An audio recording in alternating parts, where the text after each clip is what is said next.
Carlos Casaneda, La Rueda del Tiempo. Introducción.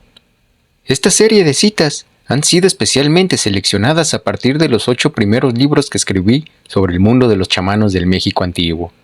Las citas proceden directamente de las explicaciones que, como antropólogo, recibí de mi maestro y mentor, don Juan Matus, un chamán indio yaqui de México.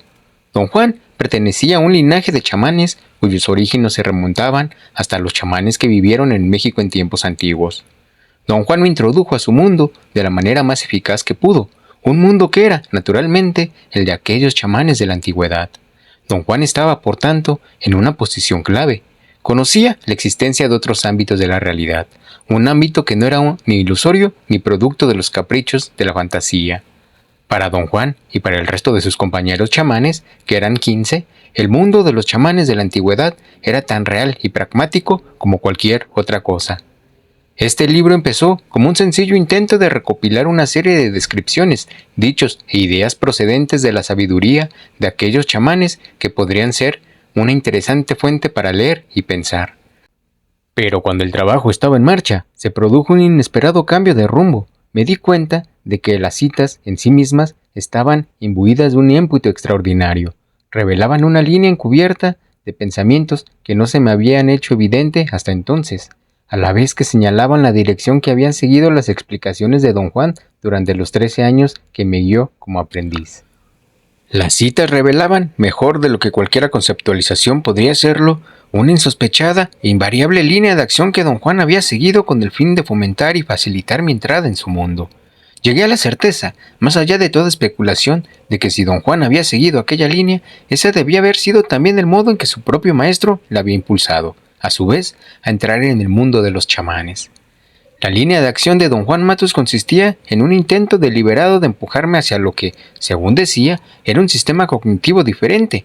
Cuando don Juan hablaba de sistema cognitivo, se refería a la definición usual de cognición, o sea, los procesos responsables de la conciencia cotidiana, entre lo que se cuenta en la memoria, la experiencia, la percepción y el empleo experto de cualquier sintaxis dada. Lo que don Juan afirmaba era que los chamanes del México antiguo poseían en verdad un sistema cognitivo diferente al del hombre corriente. Aplicando toda la lógica y todos los razonamientos a mi alcance como estudiante de ciencias sociales, tuve que rechazar esta afirmación suya. Comenté a don Juan una y otra vez que lo que afirmaba era absurdo. Para mí se trataba, cuando menos, de una aberración intelectual. Tomó 13 años de duro trabajo por su parte y por la mía para hacer vaciar mi confianza en el sistema normal de cognición que nos hace comprensible el mundo que nos rodea. Esta maniobra me llevó a un estado muy extraño, un estado de cuasi desconfianza en la de otro modo implícita aceptación de los procesos cognitivos de nuestro mundo cotidiano. Al cabo de 13 años de duro asedio, tuve que reconocer, contra mi voluntad, que don Juan Matus procedía en verdad desde otro punto de vista. En consecuencia, era cierto que los chamanes del México antiguo tenían un sistema de cognición diferente. El hecho de reconocerlo hizo arder todo mi ser. Me sentí un traidor. Me parecía que estaba proclamado lo más horrenda de las herejías. Cuando don Juan percibió que había vencido la peor de mis resistencias, me inculcó su perspectiva tan extensa y profundamente como pudo, y yo tuve que admitir sin reservas que en el mundo de los chamanes, los practicantes de chamanismo juzgaban el mundo desde puntos de vista que son indescriptibles mediante nuestros recursos conceptuales. Por ejemplo, percibían energía tal como fluye libremente en el universo, libre de las ataduras, de la socialización y de la sintaxis, como pura energía vibratoria. A este acto lo llamaban ver. El objeto primordial de don Juan fue ayudarme a percibir la energía tal como fluye en el universo. En el mundo de los chamanes, percibir la energía de esta manera es un primer paso imprescindible para adquirir una visión más global y más libre de un sistema cognitivo diferente. Don Juan utilizó otras extrañas unidades cognitivas con la finalidad de que yo, en respuesta, viera. Una de las más importantes era lo que él llamaba recapitulación, que consistía en el escrutinio sistemático de la propia vida, fragmento a fragmento, un examen que no se realiza a la luz de la crítica o de la búsqueda de defectos, sino a la luz de un esfuerzo por comprender la propia vida y de cambiar su rumbo. Don Juan afirmaba que cuando un practicante ha contemplado su vida con el desapego que requiere la recapitulación, ya no hay modo de que regrese a su antigua vida. Ver la energía tal como fluye en el universo significaba, para don Juan, tener la capacidad de percibir el ser humano como un huevo luminoso o como una bola luminosa de energía, y ser capaz de distinguir en esa bola luminosa de energía ciertas características comunes a todos los hombres, tales como un punto brillante que se destaca en la ya de por sí brillante luminosidad de la bola de energía. Según los chamanes, era en ese punto brillante, al que llamaban punto de encaje, donde la percepción se semblaba encajaba. Siguiendo la lógica de esta idea, podían afirmar que nuestra cognición del mundo se producía en este punto brillante. Por extraño que parezca, don Juan Matus tenía razón, en el sentido de que eso es exactamente lo que sucede. La percepción de los chamanes estaba sujeta, por tanto, a un proceso diferente al de la percepción del hombre corriente.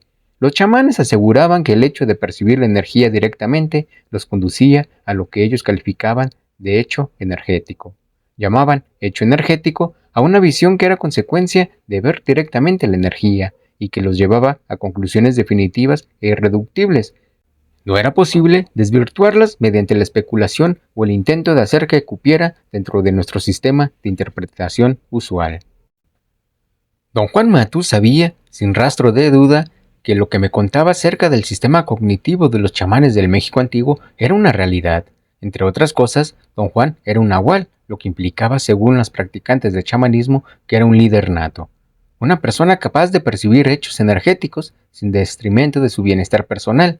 Estaba capacitado, por tanto, para guiar con éxito a sus semejantes por avenidas de pensamientos y de percepción imposibles de describir. Considerando todo lo que me había enseñado don Juan acerca de su mundo cognitivo, llegué a la conclusión que era la conclusión que él mismo compartía, de que la unidad más importante de ese mundo era el concepto de intento. Para los chamanes del México antiguo, el intento era una fuerza que podían visualizar cuando veían la energía tal como fluye en el universo. La consideraban una fuerza omnipresente que intervenía en todos los aspectos del tiempo y del espacio. Era lo que impulsaba todo, pero lo que resultaba de valor inconcebible para aquellos chamanes era que el intento, una pura abstracción, estaba íntimamente ligado al hombre. El hombre podía siempre manipularlo. Los antiguos chamanes de México se dieron cuenta de que el único modo de afectar esta fuerza era mediante un comportamiento impecable. Solo los practicantes más disciplinados podrían lograr tal proeza. Otra estupenda unidad de aquel extraño sistema cognitivo residía en la comprensión que tenían los chamanes acerca de los conceptos de tiempo y espacio y el modo en que los utilizaban. Para ellos, el tiempo y el espacio no eran los mismos fenómenos que forman parte de nuestras vidas en virtud de construir parte integral de nuestro sistema cognitivo normal. Para el hombre corriente, la definición clásica de tiempo es un continuo no espacial en que los eventos se producen en una sucesión aparentemente irreversible que va desde el pasado hacia el futuro a través del presente. Y el espacio se define como la extensión infinita del campo tridimensional dentro del cual existen las estrellas y las galaxias, el universo. Para los chamanes del México antiguo, el tiempo era algo así como un pensamiento pensado para algo de tal magnitud que rebasaba toda comprensión. Su razonamiento lógico era que el hombre, siendo parte de ese pensamiento, pensado por fuerzas inconcebibles para su mente, todavía retenía un pequeño porcentaje de dicho pensamiento, un porcentaje que podía ser redimido bajo determinadas circunstancias de extraordinaria disciplina. El espacio era, para aquellos chamanes, un ámbito extracto de actividad. Lo llamaban el infinito, y se referían a él como la suma total de los esfuerzos de todas las criaturas vivas. El espacio era, para ellos, más accesible, algo casi práctico. Era como si tuvieran un mayor porcentaje en la formulación abstracta del espacio. Según las versiones aportadas por don Juan, los chamanes del México antiguo nunca contemplaron el tiempo y el espacio como oscuras abstracciones tal como lo hacemos nosotros.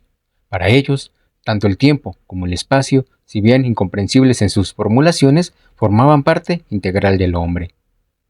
Aquellos chamanes poseían otra unidad cognitiva llamada la rueda del tiempo. Su manera de explicar la rueda del tiempo era decir que el tiempo era como un túnel de longitud y anchuras infinitas, un túnel con surcos reflectantes. Cada uno de los surcos era infinito y había un número infinito de ellos. Los seres vivos eran compelidos por la fuerza de la vida a fijar sus miradas en uno de los surcos. Mirar solo uno de los surcos implicaba ser atrapados por él, vivir ese surco. La meta final de un guerrero es la de enfocar, mediante un acto de profunda disciplina, su atención inquebrantable en la rueda del tiempo con el fin de hacerla girar. Los guerreros que han logrado hacer girar la rueda del tiempo son capaces de mirar en el interior de cualquier otro surco y extraer de él lo que deseen. Al liberarse de las fuerzas hechizantes que nos obliga a contemplar solo uno de esos surcos, los guerreros pueden mirar en cualquiera de las dos direcciones, al tiempo como se acerca o como se aleja de ellos. Vista de este modo, la rueda del tiempo constituye una irresistible influencia que atraviesa la vida de los guerreros y llega aún más allá, como sucede con las citas de este libro. Parecen hiladas por un resorte que tiene vida propia. Ese resorte, explicado según la cognición de los chamanes, es la rueda del tiempo. Bajo el impacto de la rueda del tiempo, el fin de este libro se convirtió, pues, en algo que formaba parte del plan original. Las citas se convirtieron en el factor dominante, por sí mismas y en sí mismas. Y la pauta que me impusieron fue la de mantenerme todo lo posible al espíritu con el que fueron transmitidas. Fueron transmitidas con un espíritu de frugalidad y de propósito definitivo. Otra cosa que intenté hacer con las citas sin éxito fue organizarla en una serie de categorías que facilitasen su lectura. Sin embargo, cualquier categorización resultaba insostenible. No había manera satisfactoria de establecer arbitrarias categorías de significado en algo tan amorfo y tan vasto como es todo un mundo cognitivo. Lo único que podía hacer era supeditarme a las citas y permitir que fueran ellas mismas las que crearan un esbozo del armazón constituido por los pensamientos y los sentimientos que los chamanes del México antiguo tuvieron sobre la vida, la muerte, el universo y la energía. Las citas no solo reflejan el modo en que aquellos chamanes concebían el universo, sino también los procesos de vivir y de coexistir en nuestro mundo, y lo que es más importante todavía, señalan la posibilidad de manejar simultáneamente dos sistemas de cognición sin detrimento de uno mismo. Citas de las enseñanzas de Don Juan. El poder reside en el tipo de conocimiento que uno posee. ¿Qué sentido tiene conocer cosas inútiles? Eso no nos prepara para nuestro inevitable encuentro con lo desconocido. Nada en este mundo es un regalo. Lo que ha de aprenderse, debe aprenderse arduamente. Un hombre va al conocimiento como va a la guerra, bien despierto, con miedo, con respeto y con absoluta confianza. Ir de cualquier otra forma al conocimiento o a la guerra es un error, y quien lo cometa puede correr el riesgo de no sobrevivir para lamentarlo. Cuando un hombre ha cumplido estos 4 requisitos, estar bien despierto y tener miedo, respeto y absoluta confianza, no hay errores por los que deba rendir cuentas. En tales condiciones, sus acciones pierden la torpeza de las acciones de un necio. Si un hombre así fracasa o sufre una derrota, no habrá perdido más que una batalla, y eso no le provocará lamentaciones lastimosas. Ocuparse demasiado de uno mismo produce una terrible fatiga. Un hombre en esa posición está ciego y sordo a todo lo demás. La fatiga misma le impide ver las maravillas que lo rodean. Cada vez que un hombre se propone aprender, tiene que esforzarse como el que más, y los límites de su aprendizaje están determinados por su propia naturaleza. Por tanto, no tiene sentido hablar del conocimiento. El miedo al conocimiento es natural, todos los experimentamos, y no podemos hacer nada al respecto. Pero por temible que sea el aprendizaje, es más terrible la idea de un hombre sin conocimiento. Enfadarse con la gente significa que uno considera que los actos de los demás son importantes. Es imperativo dejar de sentir de esa manera. Los actos de los hombres no pueden ser lo suficientemente importantes como para contrarrestar nuestra única alternativa viable, nuestro encuentro inmutable con el infinito. Cualquier cosa es un camino entre 1.000.000 de caminos. Por tanto, un guerrero siempre debe tener presente que un camino es solo un camino. Si se siente que no debería seguirlo, no debe permanecer en él bajo ninguna circunstancia. Su decisión de mantenerse en ese camino o de abandonarlo debe estar libre de miedo o ambición, de observar cada camino de cerca y de manera deliberada. Y hay una pregunta que un guerrero tiene que hacerse obligatoriamente. ¿Tiene corazón este camino? Todos los caminos son lo mismo. No llevan a ninguna parte. Sin embargo, un camino sin corazón nunca es agradable. En cambio, un camino con corazón resulta sencillo. A un guerrero no le cuesta tomarle gusto. El viaje se hace gozoso. Mientras un hombre lo sigue, es uno con él. Existe un mundo de felicidad donde no hay diferencia entre las cosas porque en él no hay nadie que pregunte por las diferencias. Pero ese no es el mundo de los hombres. Algunos hombres tienen la arrogancia de creer que viven en 2 mundos. Por eso es pura arrogancia. Hay un único mundo para nosotros. Somos hombres y debemos transitar con alegría el mundo de los hombres. El hombre tiene 4 enemigos naturales: el miedo, la claridad, el poder y la vejez. El miedo, la claridad y el poder pueden superarse, pero no la vejez. Su efecto puede ser pospuesto, pero nunca vencido. Comentario. La esencia de todo cuanto me dijo don Juan al principio de mi aprendizaje se halla encapsulada en la naturaleza abstracta de estas citas, seleccionadas del primer libro, Las enseñanzas de don Juan. En la época en que se produjeron los hechos que se describen en el libro, don Juan hablaba mucho de aliados, de plantas de poder, de mezcalito, del humito, del viento, de los espíritus de los ríos y los montes, del espíritu del chaparral, etc. Cuando más adelante le recordé la importancia que había dado a aquellos elementos y le pregunté que por qué no hablaba ya de ellos, admitió sin rubor que me había soltado toda aquella palabrería pseudo-india al principio de mi aprendizaje por mi bien. Me quedé estupefacto. Me pregunté cómo podía afirmar tal cosa que, obviamente, era falsa. Resultaba evidente que lo decía con sinceridad, y si había alguien capacitado para juzgar la veracidad de sus palabras y de sus estados de ánimo, ese era yo. «No te lo tomes tan en serio», dijo riendo. «Disfruté mucho contándote todas esas bobadas, y aún disfruté más porque sabía que lo hacía por tu bien». «¿Por mi bien, don Juan? ¿Qué aberración es esta?» «Sí, por tu bien. Te engañé dirigiendo tu atención sobre elementos de tu mundo que te provocaban una profunda fascinación, y tú te tragaste el anzuelo, el sedal y la plomada. Lo único que me hacía falta era captar toda tu atención, pero ¿cómo podría haberlo hecho cuando tenías un espíritu tan poco disciplinado? Tú mismo me repetías una y otra vez que permanecías conmigo porque encontrabas fascinante lo que yo decía sobre el mundo. Lo que no sabías expresar era que la fascinación que sentías se debía a que apenas reconocías vagamente cada elemento del que te hablaba. Por supuesto, pensabas que aquella vaguedad era chamanismo y te atrajo, lo que quiere decir que te quedaste. Le hace eso a todos, don Juan. No a todos, porque no todos vienen a mí, y sobre todo porque no me intereso por cualquiera.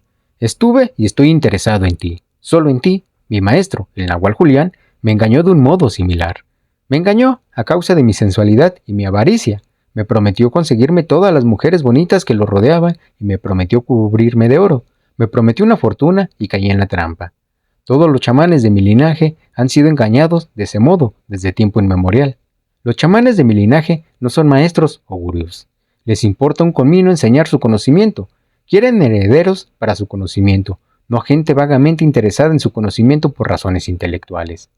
Don Juan tenía razón cuando dijo que me había atrapado con su artimaña. Yo creí que había encontrado al chamán informante ideal al que todo antropólogo aspira. Fue en esta época cuando, bajo los auspicios de don Juan y debido a su influencia, escribí diarios y recolecté viejos mapas que mostraban los sitios de los pueblos de los indios yaquis a lo largo de los siglos, comenzando por las crónicas de los jesuitas de finales del siglo XVIII. Registraba todos esos sitios e identificaba los cambios más sutiles, y me preguntaba y sopesaba por qué se trasladaban los pueblos a otros lugares y por qué se disponían de formas ligeramente distintas cada vez que se reubicaban. Las pseudoespeculaciones sobre la razón y las dudas razonables me abrumaban. Recopilé miles de páginas llenas de posibilidades y notas abreviadas, extraídas de libros y de crónicas. Era un perfecto estudiante de antropología. Don Juan me animaba en mi fantasía tanto como podía. «No hay voluntarios en el camino del guerrero», me dijo don Juan a guisa de explicación. «Un hombre ha de ser forzado a seguir el camino del guerrero en contra de su voluntad». «¿Y qué hago con las miles de notas que recopilé a causa de sus engaños, don Juan?», le pregunté entonces. Su respuesta me conmocionó. «Escribe un libro sobre ellas», respondió. «De todos modos, seguro que si empiezas a escribirlo, nunca las utilizarás. Son inútiles, pero ¿quién soy yo para decírtelo? Averígualo por ti mismo. Sin embargo, no te propongas escribir un libro como lo haría un escritor. Proponte hacerlo como un guerrero, como un chamán guerrero». «¿Qué quiere decir con eso, don Juan?». «No lo sé. Averígualo por ti mismo». Tenía toda la razón. Nunca utilicé aquellas notas. En cambio, y sin que yo lo pretendiera, me encontré escribiendo acerca de la existencia de un sistema de cognición diferente y de sus inconcebibles posibilidades.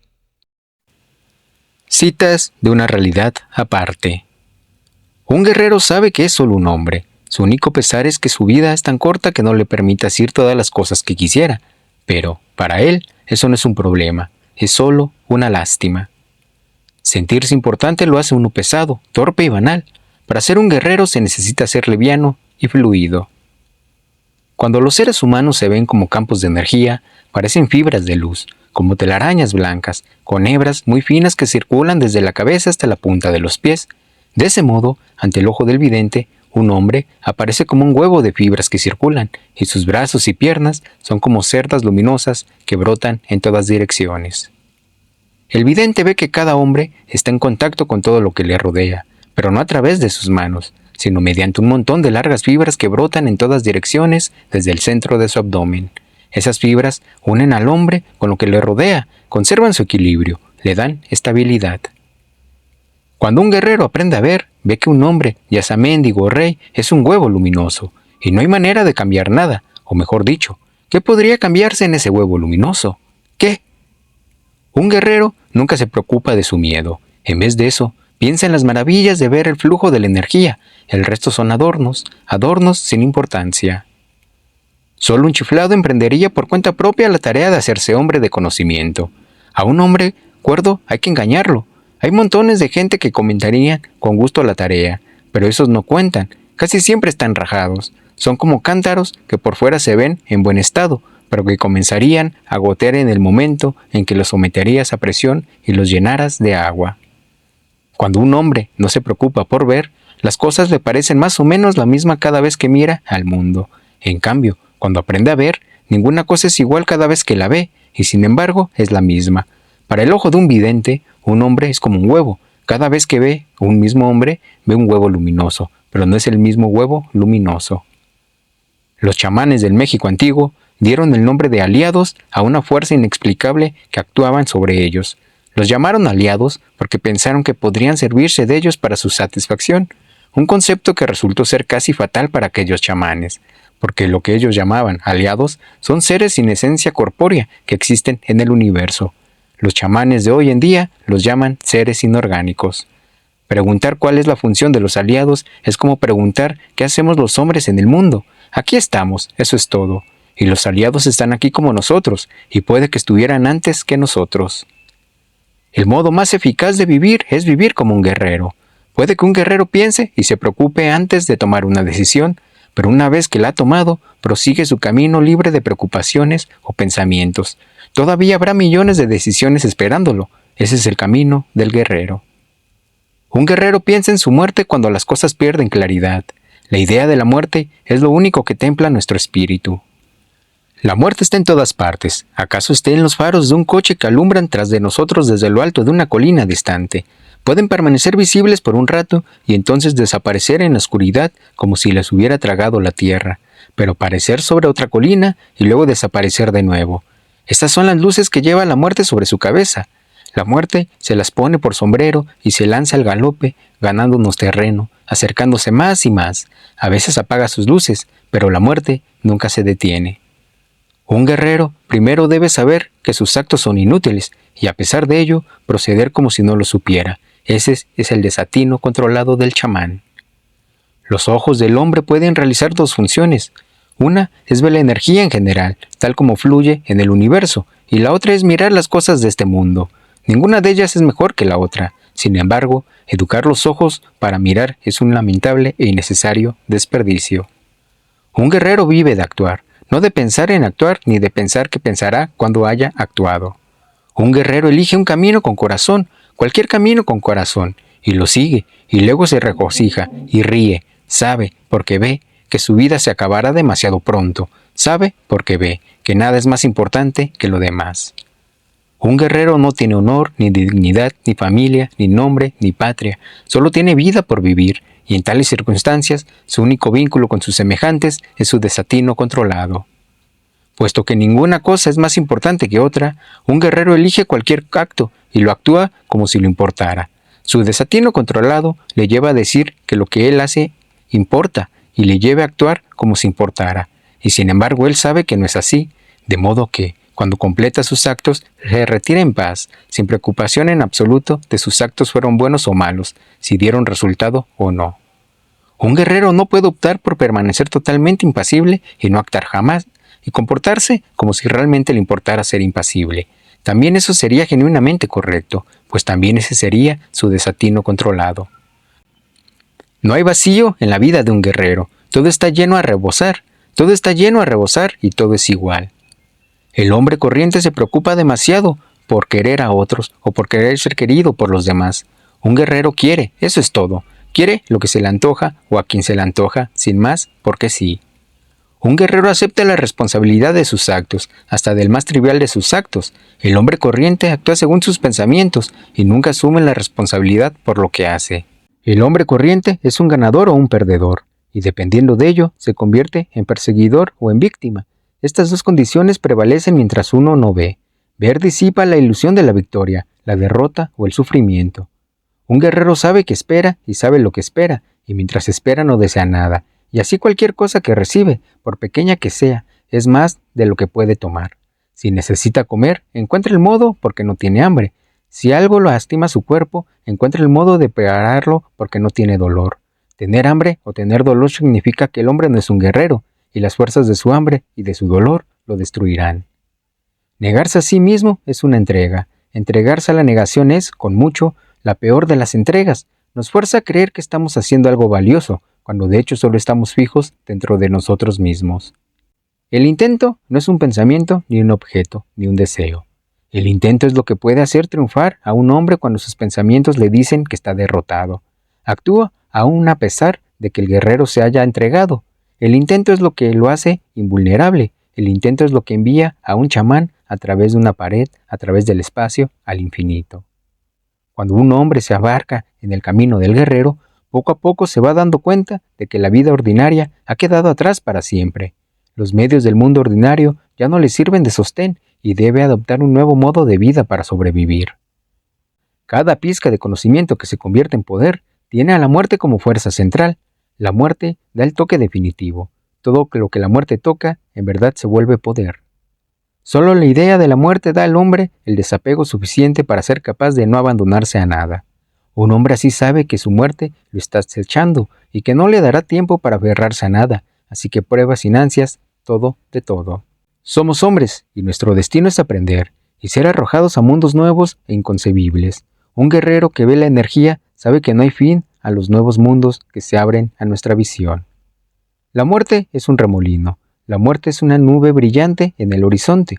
La muerte soy yo hablándote. La muerte sois tú y tu cuaderno de notas. La muerte no es nada, nada. Está aquí, pero no está aquí en absoluto.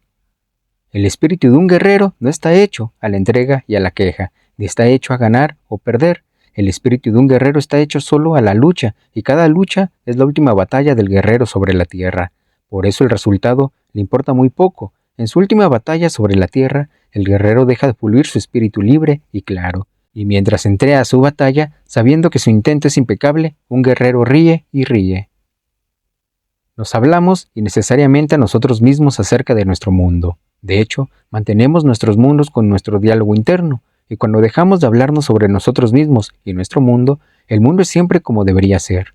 Con nuestro diálogo interno lo renovamos, lo encendemos de vida, lo sostenemos. No solo eso, sino que también escogemos nuestros caminos al hablarnos a nosotros mismos. De ahí que repitamos las mismas elecciones una y otra vez hasta el día en que morimos, porque continuamos repitiendo el mismo diálogo interno una y otra vez hasta el preciso momento de la muerte. Un guerrero es consciente de ello y lucha por detener su diálogo interno.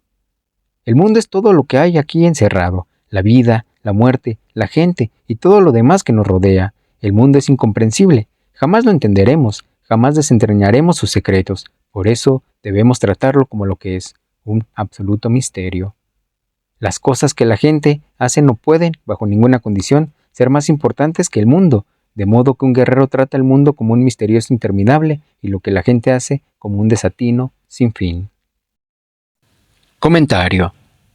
En las citas extraídas de una realidad aparte, empieza a evidenciarse, con notable claridad, el sentido de ánimo que los chamanes del México antiguo plasmaron en todos sus empeños de intento. El propio Don Juan me señaló en nuestras conversaciones sobre aquellos antiguos chamanes que un aspecto de su mundo que resultaba de supremo interés para los modernos practicantes era la afiladísima conciencia que esos chamanes habían desarrollado sobre la fuerza universal que llamaban intento.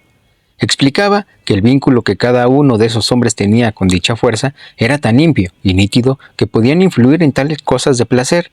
Don Juan decía que el intento de esos chamanes, desarrollado con tal afilada intensidad, era la única ayuda con la que contaban los practicantes modernos.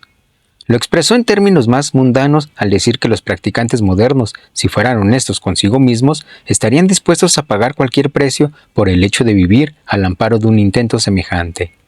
Don Juan afirmaba que cualquiera que mostrara el más leve interés para el mundo de los chamanes de la antigüedad era inmediatamente atraído al círculo de su afiladísimo intento. El intento de aquellos chamanes era para don Juan algo inconmensurable que ninguno de nosotros podía cancelar. Por otra parte, razonaba, no había necesidad de cancelar un intento semejante, ya que era la única cosa que importaba. Era la esencia del mundo de aquellos chamanes, un mundo que los modernos practicantes codiciaban más que cualquier otra cosa inimaginable. El sentido de ánimo que emana de las citas de una realidad aparte no es algo que yo arreglara a propósito. Ese talento afloró con independencia de mis deseos y objetivos. Incluso podría decir que era lo opuesto a lo que tenía en mente. Era el misterio resorte de la rueda del tiempo que, oculto en el texto del libro, se había activado súbitamente adquiriendo un estado de tensión. Una tensión que dictaba la dirección de mis esfuerzos. Mientras escribía una realidad aparte, podría afirmar, con toda honestidad, que estaba felizmente involucrado en un trabajo de campo antropológico, al menos en lo que concernía a mis sentimientos acerca de mi trabajo. De hecho, mis sentimientos y pensamientos se encontraban tan alejados del mundo de los chamanes de la antigüedad.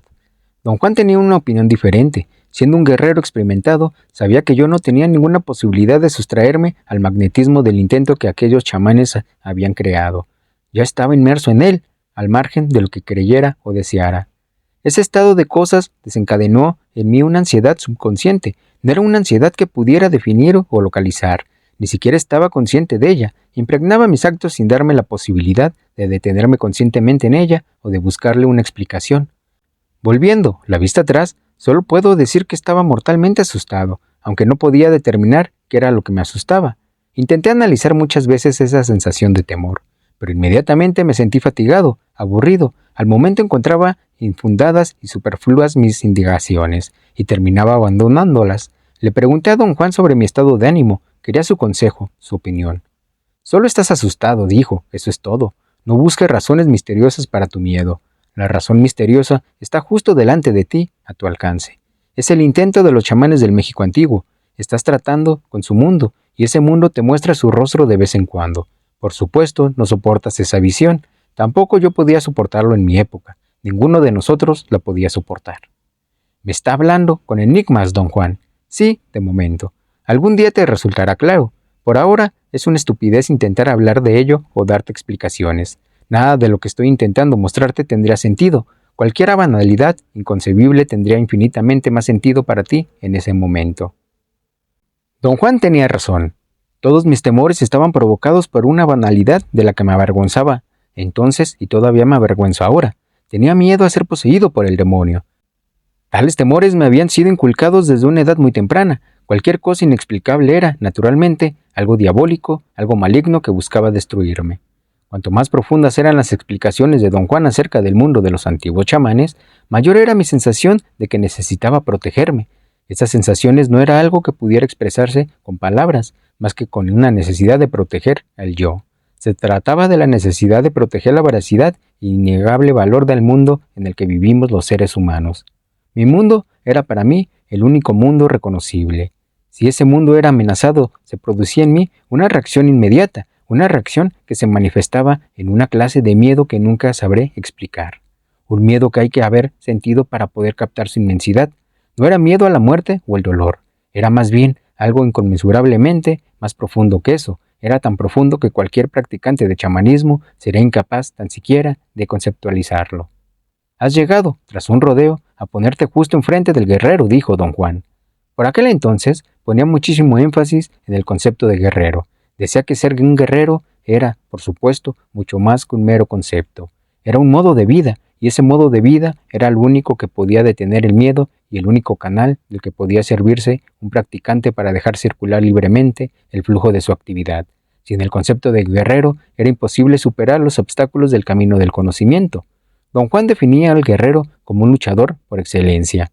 Era un estado de ánimo, un talante propiciado por el intento de los chamanes de la antigüedad, un ánimo en el que cualquier hombre podía introducirse. El intento de aquellos chamanes, dijo don Juan, era tan agudo, tan poderoso, que solidificaba la estructura de guerrero en quienquiera que lo pusiera, aun cuando no fuera consciente de ello. Para los chamanes del México antiguo, el guerrero era, en síntesis, una unidad de combate tan afinada para la lucha en su entorno, tan extraordinariamente alerta que, en su forma más pura, no necesitaba nada superfluo para sobrevivir. Un guerrero no tenía necesidad de regalos, ni de ser apoyado con palabras o con actos, ni de recibir consuelo o incentivos. Todas esas cosas estaban incluidas en la propia estructura del guerrero. Dado que tal estructura estaba determinada por el intento de los chamanes del México antiguo, aquellos chamanes se aseguraron de incluir en ella cualquier cosa previsible. El resultado final era un luchador que luchaba solo y que extraía de sus propias silenciosas convicciones todo el impulso que precisaba para seguir adelante, sin quejas, sin necesidad de reconocimiento. Personalmente, encontraba fascinante el concepto de guerrero, al tiempo que me parecía una de las cosas más aterradoras con las que jamás me había topado. Pensaba que, de adoptar ese concepto, llegaría a esclavizarme sin tener el tiempo o la disposición para protestar, analizar o quejarme. Quejarme había sido un hábito de toda mi vida, y la verdad, habría luchado con uñas y dientes con tal de no renunciar a él. Pensaba que quejarse era propio de un hombre sensible, valiente y directo, que no titubeaba en defender sus actos ni en decir lo que le gusta y lo que le disgusta. Si todo eso iba a convertirse en un organismo luchador, corría el riesgo de perder más de lo que podía soportar. Eso era lo que pensaba por dentro, y sin embargo, codiciaba la dirección, la paz, la eficiencia del guerrero. Una de las grandes ayudas que emplearon los chamanes del México antiguo para establecer el concepto de guerrero fue la idea de tomar nuestra muerte como compañera, como testigo de nuestros actos. Don Juan decía que en cuanto se acepta esta premisa, por muy livianamente que sea, se tiene un puente que salva el abismo entre nuestro mundo de los asuntos cotidianos y algo que tenemos enfrente y que no tiene nombre. Algo que está perdido en una niebla que parece no existir, algo tan tremendamente difuso que no puede utilizarse como punto de referencia, pero que está allí, innegablemente presente. Don Juan afirmaba que el único ser de la tierra capaz de cruzar ese puente era el guerrero, silencioso en su lucha, imparable porque no tiene nada que perder, práctico y eficaz porque tiene todo que ganar. Citas de viaje a Ixtlán. Casi nunca nos damos cuenta de que podemos suprimir cualquier cosa de nuestra vida en cualquier momento y en un abrir y cerrar de ojos. Uno no debería preocuparse de tomar fotos o de hacer grabaciones. Esas son superficialidades propias de vidas ociosas. Uno debería preocuparse del espíritu, que siempre es huidizo. Un guerrero no necesita historia personal.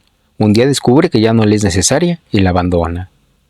La historia personal debe de ser renovada constantemente contando a los padres, parientes y amigos todo cuanto uno hace. Por otro lado, el guerrero que no tiene historia personal no necesita dar explicaciones. Nadie se enoja ni se desilusiona con sus actos y sobre todo, nadie la amarra con sus pensamientos y expectativas.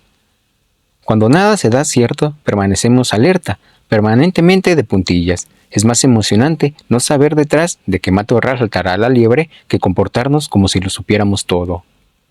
Mientras un hombre siente que lo más importante del mundo es él mismo, no puede apreciar verdaderamente el mundo que lo rodea. Es como un caballo con anteojeras, solo se ve a sí mismo, ajeno a todo lo demás. La muerte es nuestra eterna compañera. Se halla siempre a nuestra izquierda, a la distancia de un brazo tras de nosotros. La muerte es la única consejera sabia con la que cuenta un guerrero. Cada vez que el guerrero sienta que todo anda mal y que está a punto de ser aniquilado, puede volverse a su muerte y preguntarle si ello es cierto. Su muerte le dirá que se equivoca, que en realidad nada importa salvo su toque. Su muerte le dirá, todavía no te he tocado.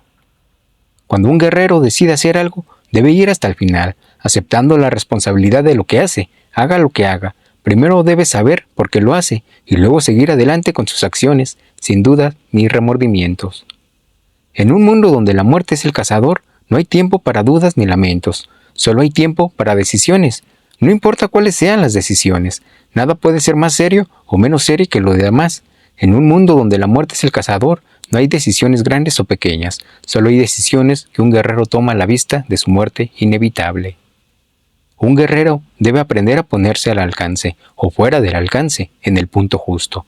Es inútil para un guerrero estar todo el día al alcance sin saberlo, como le es inútil esconderse cuando todo el mundo sabe que está escondido. Para un guerrero, ser inaccesible significa tocar frugalmente el mundo que lo rodea, y sobre todo, evitar deliberadamente agotarse a sí mismo y a los demás. Un guerrero no utiliza ni exprime a la gente hasta dejarla reducida a nada, en especial a la gente que ama. Cuando un hombre se preocupa, se aferra a cualquier cosa por desesperación, y una vez que se aferra, forzosamente se agota, o agota a la cosa o a la persona a la que está aferrada. Un guerrero cazador, en cambio, sabe que atrae la caza a sus trampas, una y otra vez, así que no se preocupa. Preocuparse es ponerse al alcance sin saberlo. Un guerrero cazador trata íntimamente con su mundo, y sin embargo es inaccesible para ese mismo mundo. Lo toca ligeramente, permanece el tiempo preciso y luego se aleja velozmente, sin apenas dejar rastro. Ser un guerrero cazador no es solo cuestión de cazar animales. Un guerrero cazador no captura animales porque ponga trampas ni porque conozca las rutinas de su presa, sino porque él mismo no tiene rutinas. Esa es su ventaja. Él no es, de ningún modo, como los animales que persigue, fijos en rutinas pesadas y en caprichos previsibles. Él es libre, fluido, imprevisible.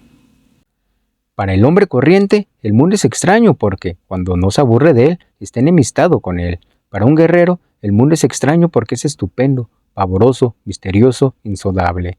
Un guerrero debe asumir la responsabilidad de estar aquí, en este mundo maravilloso, en este tiempo maravilloso. Un guerrero debe aprender a hacer que cada acto cuente, pues va a estar aquí, en este mundo, tan solo un tiempo breve, de hecho, demasiado breve para ser testigo de todas las maravillas que existen. Los actos tienen poder, especialmente cuando el guerrero que actúa sabe que esos actos son su última batalla. Hay una extraña felicidad ardiente en actuar con pleno conocimiento de lo que uno está haciendo. Puede muy bien ser su último acto sobre la tierra. Un guerrero debe de enfocar su atención en el vínculo que le une con su muerte, sin remordimiento, ni tristeza, ni preocupación. Debe poner su atención en el hecho de que no tiene tiempo y dejar que sus actos fluyan de acuerdo con ello. Ha de hacer de cada uno de sus actos su última batalla sobre la tierra. Solo en tales condiciones tendrán sus actos el poder que le corresponde. De otro modo serán, mientras viva, los actos de un necio. Un guerrero cazador sabe que su muerte lo aguarda, y que ese mismo acto que ahora está realizando puede muy bien ser su última batalla sobre la tierra. Lo llama batalla porque es una lucha. La mayoría de la gente pasa de acto en acto sin luchar ni pensar. Un guerrero cazador, por el contrario, evalúa cada acto, y como tiene un conocimiento íntimo de su muerte, procede juiciosamente, como si cada acto fuera su última batalla. Solo un necio dejaría de notar la ventaja de un guerrero cazador tiene sobre sus semejantes. Un guerrero cazador da a su última batalla el respeto que merece. Es natural que su último acto sobre la tierra sea lo mejor de sí mismo, así le place, así le quita el filo a su temor. Un guerrero es un cazador inmaculado que caza poder. No está borracho ni loco, ni tiene tiempo ni humor para fanfarronear, ni para mentirse a sí mismo, ni para equivocarse en la jugada. La apuesta es demasiado alta. Lo que se juega es su vida pulcramente ordenada que tanto tiempo le llevó a afinar y perfeccionar. No va a desperdiciar todo eso por un estúpido error de cálculo o por tomar una cosa por lo que no es. Un hombre, cualquier hombre, merece cuanto les toque en su suerte a los hombres: alegría, dolor, tristeza y lucha. No importa la naturaleza de sus actos, siempre y cuando actúe como guerrero. Si su espíritu está deformado, simplemente debe arreglarlo, depurándolo y perfeccionándolo, porque no hay en la vida una tarea más digna de emprenderse. No arreglar el espíritu es buscar la muerte, y eso es igual que no buscar nada, porque la muerte va a alcanzarnos de todos modos. Buscar la perfección del espíritu del guerrero es la única tarea digna de nuestra transitoriedad y de nuestra condición humana. Lo más difícil en este mundo es adoptar el ánimo del guerrero. De nada sirve estar triste, quejarse y sentirse justificado de hacerlo creyendo que alguien nos está siempre haciendo algo. Nadie le está haciendo nada a nadie, y mucho menos a un guerrero. Un guerrero es un cazador, todo lo calcula, eso es control. Una vez terminados sus cálculos, actúa, se deja ir, eso es abandono. Un guerrero no es una hoja a merced del viento. Nadie puede empujarle, nadie puede obligarle a hacer cosas en contra de sí mismo o de lo que juzga correcto. Un guerrero está preparado para sobrevivir y sobrevive de la mejor modo posible. Un guerrero no es más que un hombre humilde. No puede cambiar los designios de su muerte, pero su espíritu impecable, que ha reunido poder tras grandes penas, puede ciertamente detener su muerte por un momento lo bastante largo para permitirle regocijarse por última vez al evocar su poder. Podemos decir que ese es un gesto que la muerte tiene con quienes poseen un espíritu impecable. No importa cómo lo hayan criado a uno, lo que determina el modo en que uno hace cualquier cosa es el poder personal. Un hombre no es más que la suma de su poder personal, y esa suma determina cómo vive y cómo muere. El poder personal es un sentimiento, algo así como tener suerte, o podríamos llamarlo un talento, un ánimo. El poder personal es algo que se adquiere a través de toda una vida de lucha.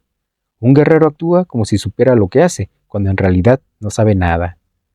Un guerrero no tiene remordimientos por nada de lo que ha hecho, porque aislar los propios actos llamándolos mezquinos, feos o malos es darse a uno mismo una importancia injustificada. La clave está en lo que se enfatiza: o nos hacemos desdichados o nos hacemos fuertes. Cuesta el mismo trabajo lo uno que lo otro.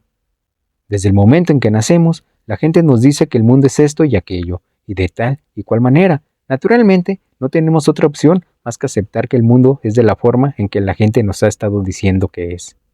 El arte del guerrero consiste en equilibrar el terror de ser un hombre con la maravilla de ser un hombre. Comentario. Mientras me hallaba escribiendo Viaje a Ixtlán, reinaba en el ambiente un estado de ánimo de lo más misterioso.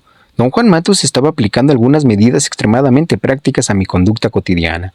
Había diseñado algunas pautas que yo debía seguir rigurosamente. Eran 3 tareas que apenas se relacionaban vagamente con mi mundo cotidiano o con cualquier otro mundo. Quería que en mi vida cotidiana me esforzara en borrar mi historia personal por todos los medios concebibles. Luego quería que terminara con mis rutinas y finalmente que desterrara mi sentimiento de importancia personal. ¿Cómo voy a lograr todo eso, don Juan?, le pregunté. No tengo ni idea, respondió. Ninguno de nosotros tiene idea de cómo hacerlo de una forma práctica y eficaz. Con todo, si empezamos el trabajo, lo concluiremos sin saber siquiera qué fue lo que vino a ayudarnos. La dificultad que encuentras es la misma que yo encontré, prosiguió. Te aseguro que nuestra dificultad nace del hecho de que, en nuestras vidas, carecemos por completo de la idea que nos incitará a cambiar. Cuando mi maestro me encomendó esta tarea, todo lo que necesité para llevarla a cabo fue la idea de que podría lograrse. Una vez que tuve la idea, la realicé sin saber cómo. Te recomiendo que hagas lo mismo.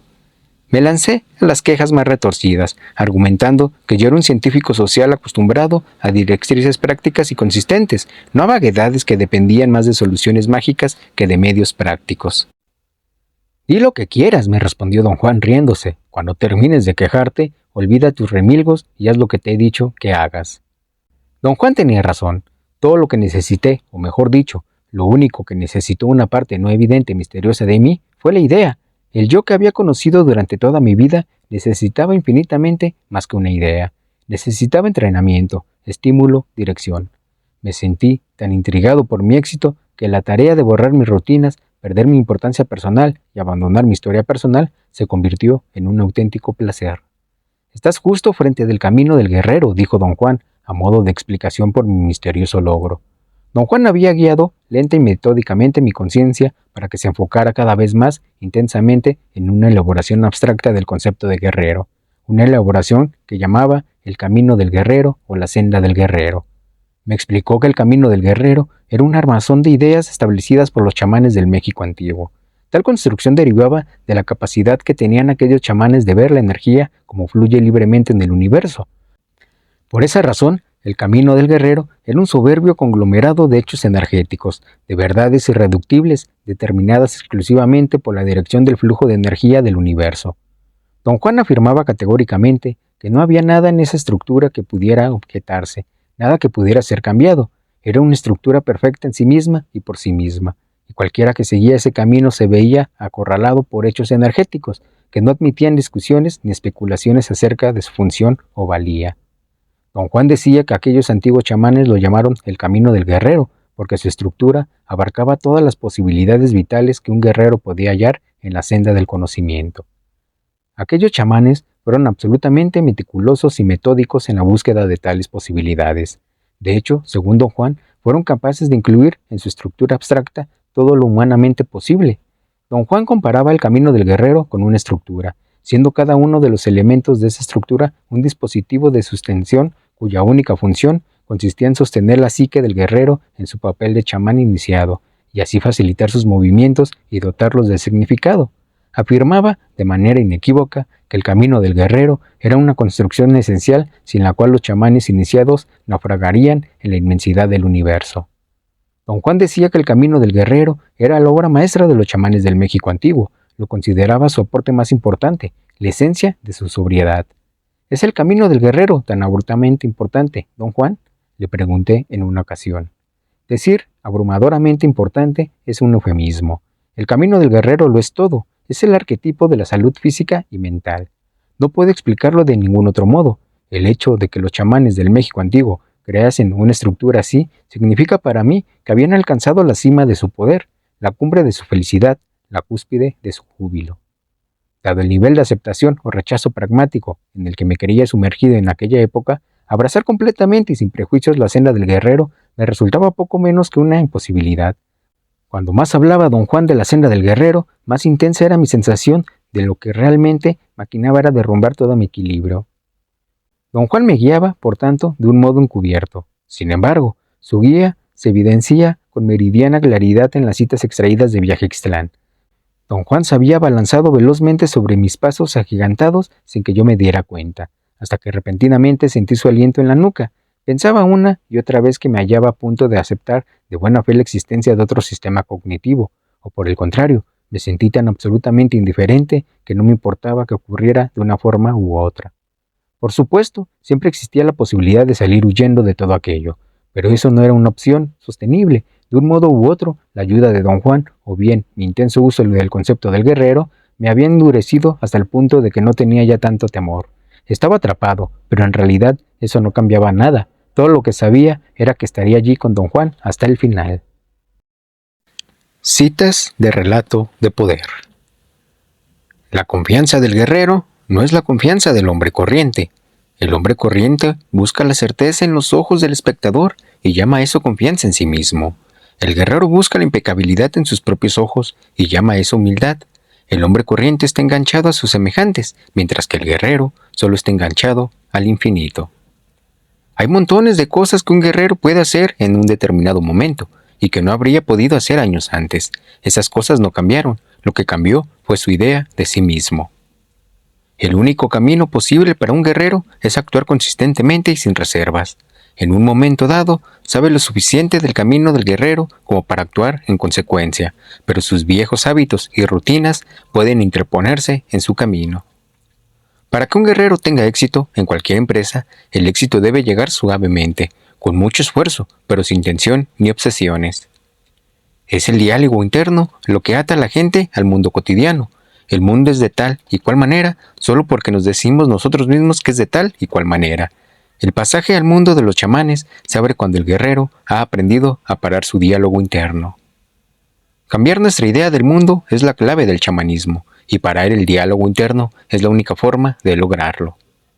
Cuando un guerrero aprende a parar su diálogo interno, todo es posible, hasta los proyectos más descabellados se vuelven factibles. Un guerrero acepta su suerte sea cual sea, y la acepta con tal humildad. Se acepta a sí mismo con humildad, tal como es, no como base para lamentarse, sino como un desafío vital. La humildad del guerrero no es la humildad del mendigo. El guerrero no humilla la cabeza ante nadie, y al mismo tiempo tampoco permite que nadie humille la cabeza ante él. El mendigo, en cambio, enseguida se arrodilla y se arrastra por los suelos ante cualquiera que considere más encumbrado, pero también exige que alguien aún más inferior haga lo mismo con él. Descanso, refugio, miedo. Todo ello no son más que palabras creadoras de estados de ánimo que hemos aprendido a aceptar sin tan siquiera cuestionarnos su valor.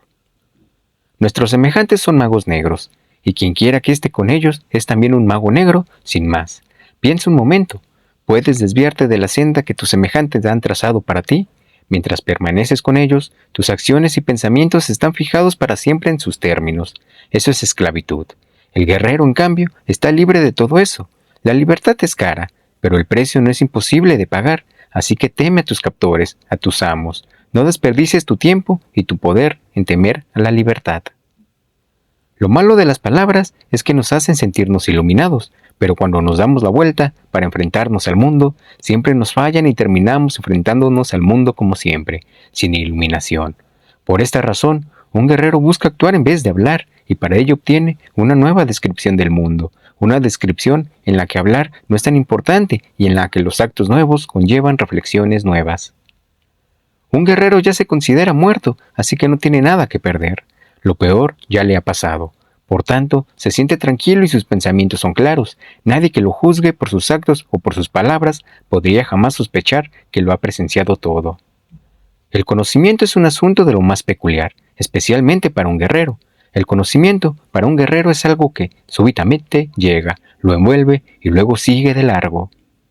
El conocimiento llega a un guerrero flotando como motas de polvo de oro, el mismo polvo que cubre las alas de las polillas. Así pues, para un guerrero, el conocimiento es como darse una ducha o recibir una lluvia de motas de polvo de oro oscuro. Siempre que el diálogo interno cesa, el mundo se desploma y afloran extraordinarias facetas nuestras, como si hubiera estado celosamente guardadas por nuestras palabras. El mundo es insondable, y también lo somos nosotros, así como todos los seres que existen en este mundo. Los guerreros no ganan victorias golpeándose la cabeza contra los muros, sino rebasando los muros. Los guerreros saltan sobre los muros, no los derriban. Un guerrero debe cultivar el sentimiento de que tiene cuanto necesita para ese viaje extravagante que es su vida. Lo que cuenta para un guerrero es estar vivo. La vida es suficiente y completa en sí misma, y por sí misma se explica.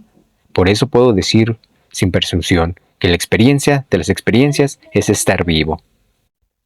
El hombre corriente piensa que entregarse a las dudas y a las tribulaciones es señal de sensibilidad, de espiritualidad. Lo cierto es que el hombre corriente no puede hallarse más lejos de ser sensible. Su diminuta razón se convierte deliberadamente en el monstruo o en el santo que imagina ser, aunque en realidad es demasiado minúscula para un molde de monstruo o de un santo de ese tamaño. Ser un guerrero no es solo cuestión de desearlo, es más bien una lucha interminable que seguirá hasta el último instante de nuestras vidas. Nadie nace guerrero, como nadie nace hombre corriente. Somos nosotros quienes nos hacemos lo uno o lo otro. Un guerrero muere difícilmente. Su muerte debe luchar para llevárselo. Un guerrero no se entrega a la muerte tan fácilmente. Los seres humanos no son objetos, no tienen solidez. Son seres redondos, luminosos, no tienen límites. El mundo de los objetos y de la solidez no es más que una descripción que fue creada para ayudarlos, para facilitar su paso por la tierra. Su razón hace que los seres humanos olviden que la descripción del mundo es tan solo una descripción, y antes de que se den cuenta, han atrapado la totalidad de sí mismos en un círculo vicioso del cual raramente escapan durante su vida. Los seres humanos son perceptores, pero el mundo que perciben es una ilusión creada por la descripción que le contaron desde el momento mismo en que nacieron. Así pues, el mundo que su razón quiere sostener es, en esencia, un mundo creado por una descripción que tiene reglas dogmáticas e inviolables, reglas que su razón aprende a aceptar y a defender. La ventaja oculta de los seres luminosos es que tienen algo que nunca se utiliza, el intento.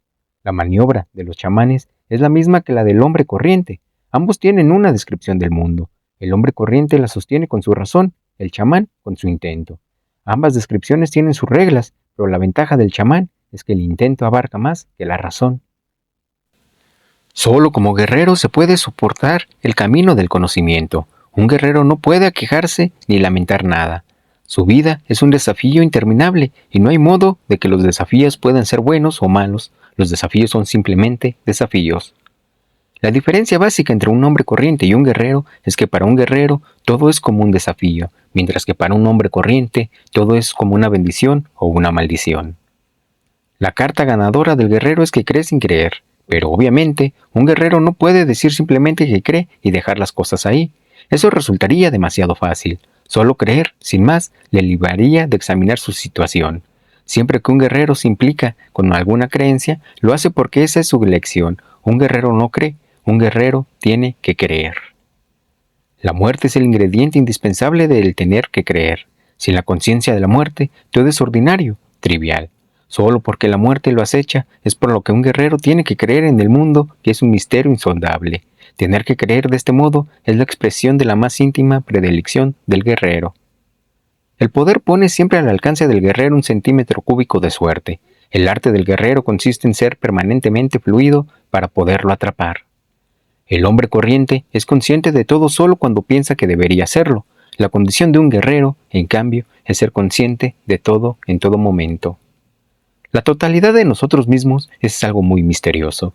Necesitamos solamente una porción muy pequeña de esa totalidad para llevar a cabo la tarea más compleja de la vida. Pero, al morir, morimos con la totalidad de nosotros mismos. Una regla básica para el guerrero es que toma sus decisiones con tanto cuidado que nada de lo que pueda ocurrir como resultado es capaz de sorprenderlo, mucho menos de menguar su poder. Cuando un guerrero toma la decisión de pasar a la acción, debería estar dispuesto a morir. Si está dispuesto a morir, no habrá tropiezos, ni sorpresas desagradables, ni actos innecesarios. Todo encajará suavemente en su sitio porque no espera nada. Un guerrero como maestro debe enseñar ante todo la posibilidad de actuar sin creer y sin esperar recompensa, de actuar porque sí. Su éxito como maestro depende de lo bien y lo armoniosamente que guíe a sus pupilos en este aspecto específico. El guerrero como maestro enseña 3 técnicas a su pupilo para ayudarle a borrar su historia personal, perder la propia importancia personal, asumir la responsabilidad de los propios actos y utilizar a la muerte como consejera. Sin el efecto benéfico de estas 3 técnicas, el borrar la historia personal le hace a un furtivo, evasivo y necesariamente dudoso de sí mismo y de sus acciones. No hay manera de liberarse de la autocompasión de una vez por todas. Tiene un papel y un lugar definidos en nuestras vidas. Una fachada definida y reconocible. Así, cada vez que se presenta la ocasión, la fachada de la autocompasión se activa. Tiene una historia, pero si uno cambia la fachada, cambia su lugar de prominencia. Las fachadas se cambian modificando los elementos que las componen. La autocompasión resulta útil a quien se siente importante y merecedor de mejores condiciones y de mejor trato, o bien a quien no quiere hacerse responsable de los actos que lo condujeron al estado que suscitó su autocompasión. Cambiar la fachada de la autocompasión significa solo que uno ha asignado un lugar secundario a un elemento que antes era importante. La autocompasión continúa siendo un rasgo prominente, pero ahora ha pasado a un segundo plano, al igual que la idea de la propia muerte inminente, la idea de la humanidad del guerrero o la idea de la responsabilidad por los propios actos estuvieron durante una época en un segundo plano para un guerrero, sin ser nunca utilizadas hasta el momento en que se convirtió en guerrero. Un guerrero reconoce su dolor, pero no se entrega a él. El guerrero que se adentra en lo desconocido no tiene el ánimo triste, por el contrario, está alegre porque se siente humilde ante su gran fortuna, porque confía en su espíritu impecable y sobre todo porque es plenamente consciente de su eficacia. La alegría de un guerrero le viene de haber aceptado su destino y de haber evaluado en verdad lo que tiene delante. Comentario.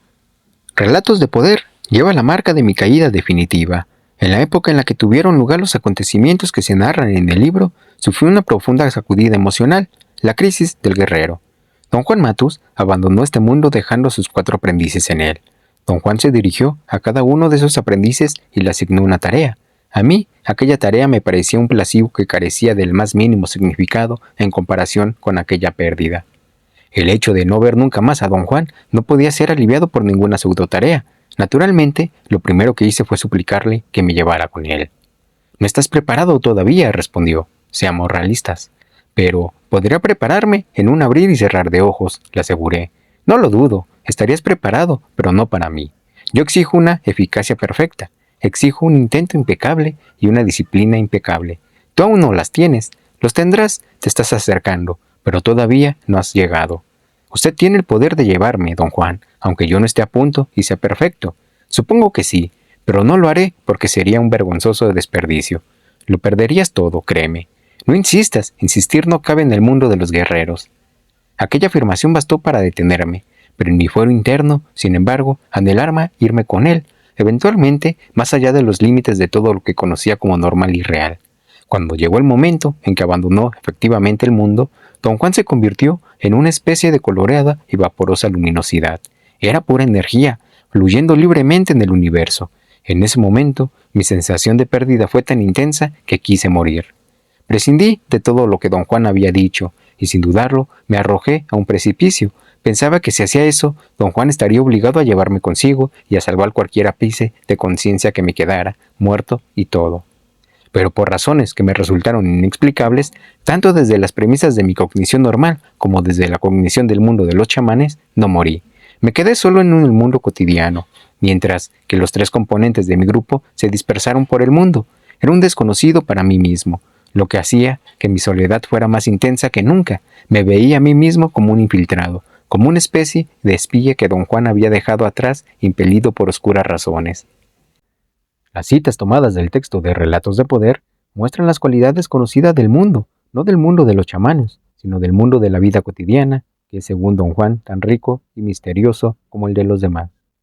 Lo único que necesitamos para captar las maravillas de este mundo de la vida cotidiana es tener el suficiente desapego, pero más que desapego, lo que necesitamos es tener el afecto y el abandono suficiente.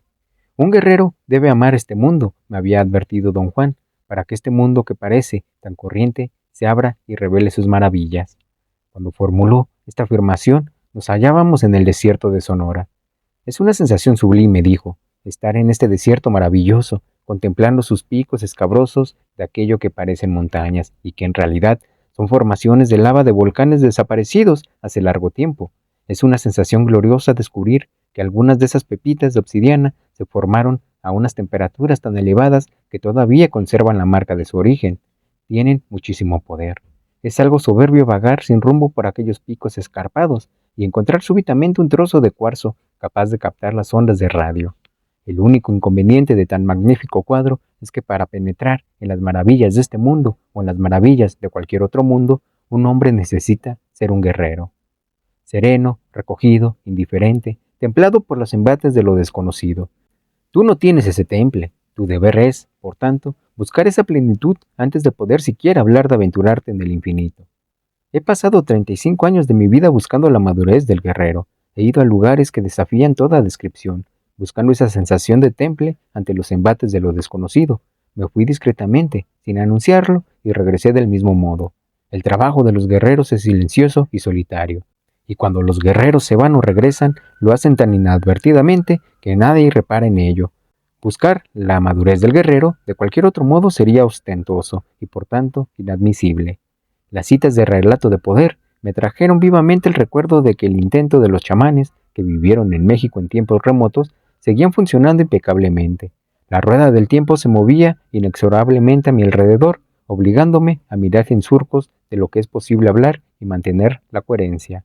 Basta decir, me dijo don Juan en una ocasión, que la inmensidad del mundo, ya sea el mundo de los chamanes o el de los hombres corrientes, es tan evidente que únicamente una aberración nos impediría percibirla. Intentar explicar a unos seres aberrantes lo que es andar extraviado por los surcos de la rueda del tiempo es la cosa más absurda que podría emprender un guerrero. En consecuencia, el guerrero se asegura de que sus viajes sean propiedad únicamente de su condición de guerrero. Citas del segundo anillo de poder. Cuando uno no tiene nada que perder, se vuelve valiente. Solo somos tímidos mientras nos queda algo a lo que aferrarnos. Un guerrero no deja nada al azar. De hecho, influye en el resultado de los acontecimientos mediante la fuerza de su conciencia y de su intento inflexible. Si un guerrero quiere devolver el pago por todos los favores que ha recibido, pero no tiene a nadie en particular a quien abonar su deuda, puede dirigir su pago al espíritu del hombre. Esa cuenta es siempre muy pequeña y cualquier importe que se ingrese en ella es más que suficiente. Tras haber arreglado el mundo del modo más bello e iluminado, el académico regresa a casa a las 5 en punto de la tarde y olvida su bello arreglo. La forma humana es un conglomerado de campos de energía que existe en el universo y que está exclusivamente relacionado con los seres humanos. Los chamanes lo llaman la forma humana porque esos campos de energía han sido retorcidos y deformados por toda una vida de hábitos y maltratos. Un guerrero sabe que no puede cambiar y sin embargo se dedica a intentar cambiar pese a todo. El guerrero jamás se decepciona cuando fracasa cambiar. Esa es la única ventaja que tiene un guerrero sobre el hombre corriente. Los guerreros deben de ser impecables en su esfuerzo por cambiar, con el fin de asustar a la forma humana y deshacerse de ella. Al cabo de años de impecabilidad, llegará un momento en que la forma humana no soportará más y se irá. Es decir, llegará un momento en que los campos de energía, retorcidos por toda una vida de hábitos, se enderezarán. Este enderezamiento de los campos de energía afecta profundamente al guerrero, que puede incluso morir, pero un guerrero impecable siempre sobrevive. La única libertad que tienen los guerreros es la de comportarse impecablemente, pero la impecabilidad no es solo su única libertad, sino la única manera de enderezar la forma humana. Todo hábito requiere de todas sus partes para funcionar. Si alguna de esas partes desaparece, el hábito se desarma. La lucha está justo aquí, en esta tierra. Somos criaturas humanas. ¿Quién sabe lo que nos aguarda a la clase de poder que podemos llegar a tener? El mundo de la gente tiene subidas y bajadas, y la gente sube y baja con su mundo. Los guerreros no tienen por qué seguir las subidas y bajadas de sus semejantes. El núcleo de nuestro ser es el acto de percibir, y la magia de nuestro ser es el acto de ser conscientes. La percepción y la conciencia constituyen una misma e inseparable unidad funcional. Se escoge solo una vez. Elegimos ser guerreros o ser hombres corrientes. No existe una segunda oportunidad, no sobre esta tierra. El camino del guerrero ofrece al hombre una vida nueva, y esa vida tiene que ser completamente nueva. No puede uno llevar esa nueva vida a sus viajes y malas costumbres. Los guerreros siempre toman el primer suceso de una serie como el bosquejo o el mapa de lo que a continuación va a desplegarse ante ellos. A los seres humanos les encanta que le digan lo que deben hacer, pero aún les gusta más luchar y resistirse a hacer lo que se les dice, y de este modo se enredan en aborrecer a quienes lo han aconsejado. Todo el mundo dispone de suficiente poder personal para lograr algo. El truco del guerrero consiste en desviar su poder personal de su debilidad para emplearlo en su propósito de guerrero. Todos podemos ver, y sin embargo, elegimos no recordar lo que vemos. Comentario. Transcurrieron varios años antes de que comenzara a escribir el segundo anillo de poder. Hacía tiempo que don Juan se había ido, y las citas de este libro son recuerdos de lo que él había dicho. Recuerdos que se desencadenaron a raíz de una nueva situación, de un nuevo desarrollo de las circunstancias. Apareció en mi vida un nuevo jugador. Era Florinda Matus, una cohorte del grupo de don Juan. Al partir don Juan, todos sus aprendices comprendieron que Florinda había sido dejada atrás para, de alguna manera, rematar la última parte de nuestra formación. No estarás completo hasta que seas capaz de recibir órdenes de una mujer sin detrimento de tu ser, me había dicho don Juan. Pero esa mujer no puede ser una mujer cualquiera. Debe ser alguien especial, alguien que tenga poder y que sea lo bastante despiadada como para impedirte ser el mandamás que te figura ser. Por supuesto me reí de sus afirmaciones. Definitivamente pensé que estaba bromeando. Lo cierto es que no bromeaba en absoluto. Un día regresaron Florinda Donnergrove y Taisha Velar, y juntos viajamos a México. Fuimos a unos grandes almacenes de Guadalajara, y allí nos encontramos con Florinda Matus, la mujer más magnífica que había visto en mi vida, extremadamente alta, medía 1,80 m, delgada, angulosa, con un hermoso rostro, de avanzada edad y sin embargo muy joven. ¡Ah! Están aquí, exclamó al vernos, los 3 mosqueteros, el trío de la Bencina, Jaimito, Juanito y Jorgito. Los he estado buscando por todas partes. Y sin una palabra más, tomó el mando. Por supuesto, Florinda Donnergrove se quedó encantada más allá de toda mesura. Taisha Velar estaba muy reservada, como de costumbre, y yo me sentí mortificado, casi furioso. Sabía que aquella relación no iba a funcionar. Estaba dispuesto a chocar con aquella mujer en cuanto abriera su atrevida boca y saliera con mierdas como esa de Jaimito, Juanito y Jorgito, el trío de la Bencina. Acudieron en mi ayuda, sin embargo, ciertos aspectos insospechados que yo mantenía en reserva y que evitaron que reaccionara con ira y con enfado. Así que me llevé de maravilla con Florinda, mejor de lo que hubiera podido soñar. Nos dirigía con mano de hierro. Era la reina indiscutible de nuestras vidas. Tenía el poder y el desapego necesario para llevar a cabo su tarea de afianzarnos de la manera más útil. No nos permitía caer en la autocompasión o la queja cuando algo no era de nuestro agrado. No se parecía en absoluto a don Juan. Carecía de su sobriedad, pero tenía otra cualidad que compensaba su carencia. Era rápida como nadie. Le bastaba un simple vistazo para captar de golpe una situación y actuar al instante de acuerdo con lo que esperaba de ella. Una de sus maniobras favoritas, que yo disfrutaba inmensamente, consistía en preguntar con toda formalidad a su auditorio o al grupo de gente al que estuviera hablando: ¿alguno de los presentes sabe algo sobre la presión y el desplazamiento de los gases? Formulaba este tipo de preguntas con absoluta seriedad, y cuando la audiencia respondía no sabemos nada de eso, ella añadía. Entonces puedo decir lo que quiera, ¿verdad? Y ciertamente proseguía diciendo cualquier cosa que se le ocurría. De hecho, algunas veces decía cosas tan ridículas que yo me revolcaba de risa por los suelos. Otra de sus clásicas preguntas era: ¿alguno de los presentes sabe algo sobre la retina de los chimpancés? ¿No? Y Florinda decía entonces todo tipo de barbaridades acerca de la retina de los monos. Nunca había disfrutado tanto hasta entonces. Era su más ferviente admirador y su seguidor incondicional.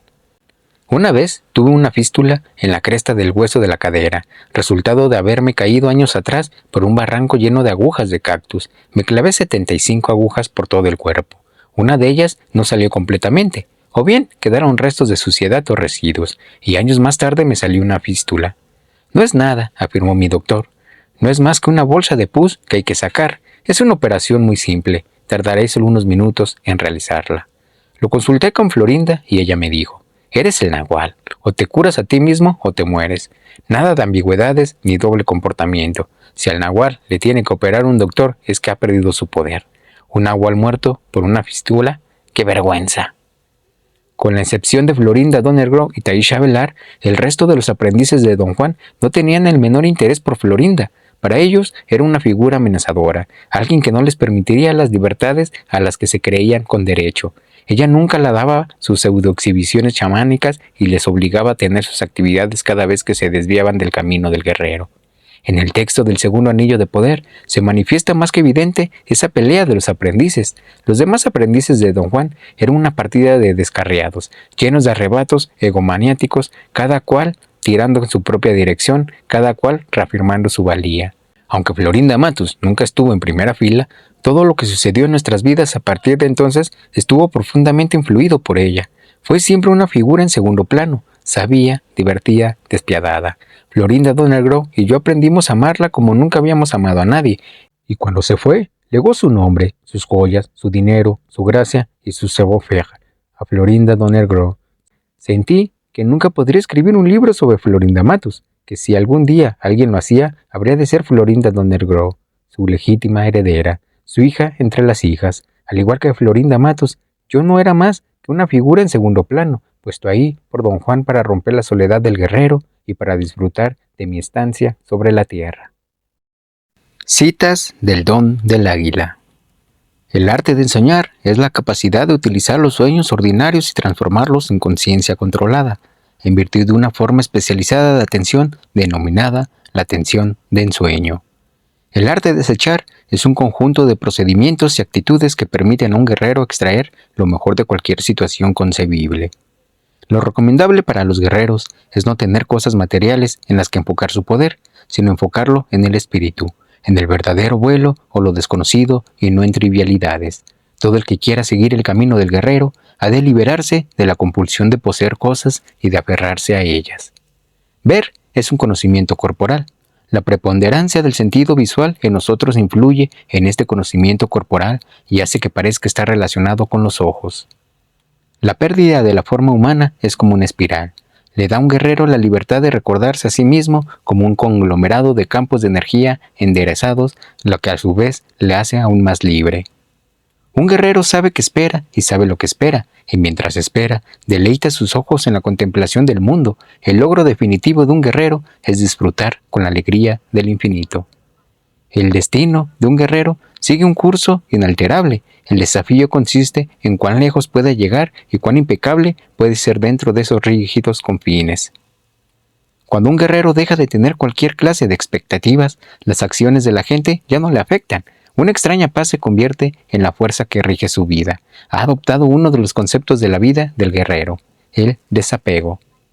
El desapego no aporta automáticamente sabiduría, pero no obstante supone una ventaja, pues permite al guerrero detenerse momentáneamente para reconsiderar las situaciones y volver a revisar las posibilidades. Para usar de manera consistente y correcta ese momento extra, un guerrero tiene, sin embargo, que luchar incansablemente durante toda su vida. Ya me di al poder que a mi destino rige, y no me aferro ya a nada, para así no tener nada que defender. No tengo pensamientos, para así poder ver. No temo ya a nada, para así poder acordarme de mí. Desapegado y sereno, me lanzaré más allá del águila para ser libre. A los guerreros les resulta mucho más fácil salir adelante en condiciones de máxima tensión que ser impecables en circunstancias normales. Los seres humanos tienen dos lados. El lado derecho abarca todo lo que el intelecto es capaz de concebir. El lado izquierdo es un ámbito de características indescriptibles, un ámbito para el que no caben palabras. El lado izquierdo es comprendido, si es comprensión lo que tiene lugar en la totalidad del cuerpo, de ahí que se resista a la conceptualización. Todas las facultades, posibilidades y logros del chamanismo, desde lo más simple hasta lo más asombroso, se encuentran en el propio cuerpo humano. Al poder que gobierna el destino de todos los seres vivientes se les llama el águila, no porque sea un águila ni porque tenga que ver con las águilas, sino porque aparece ante los ojos del vidente como un águila inconmensurable, negra como el azabache, erguida como se yerguen las águilas, cuya vengadura alcanza el infinito. El águila devora la conciencia de todas las criaturas que, vivas en la tierra, un momento antes y ahora ya muertas, van flotando como un incesante enjambre de luciérnagas hacia el pico del águila, al encuentro de su dueño, de la razón de haber tenido vida.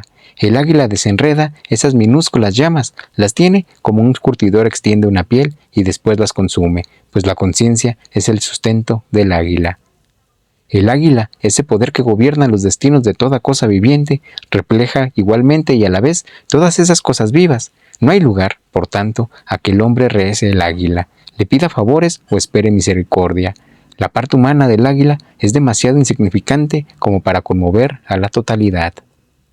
A toda cosa viviente se le ha otorgado el poder, si así lo desea, de buscar una apertura hacia la libertad y de pasar por ella.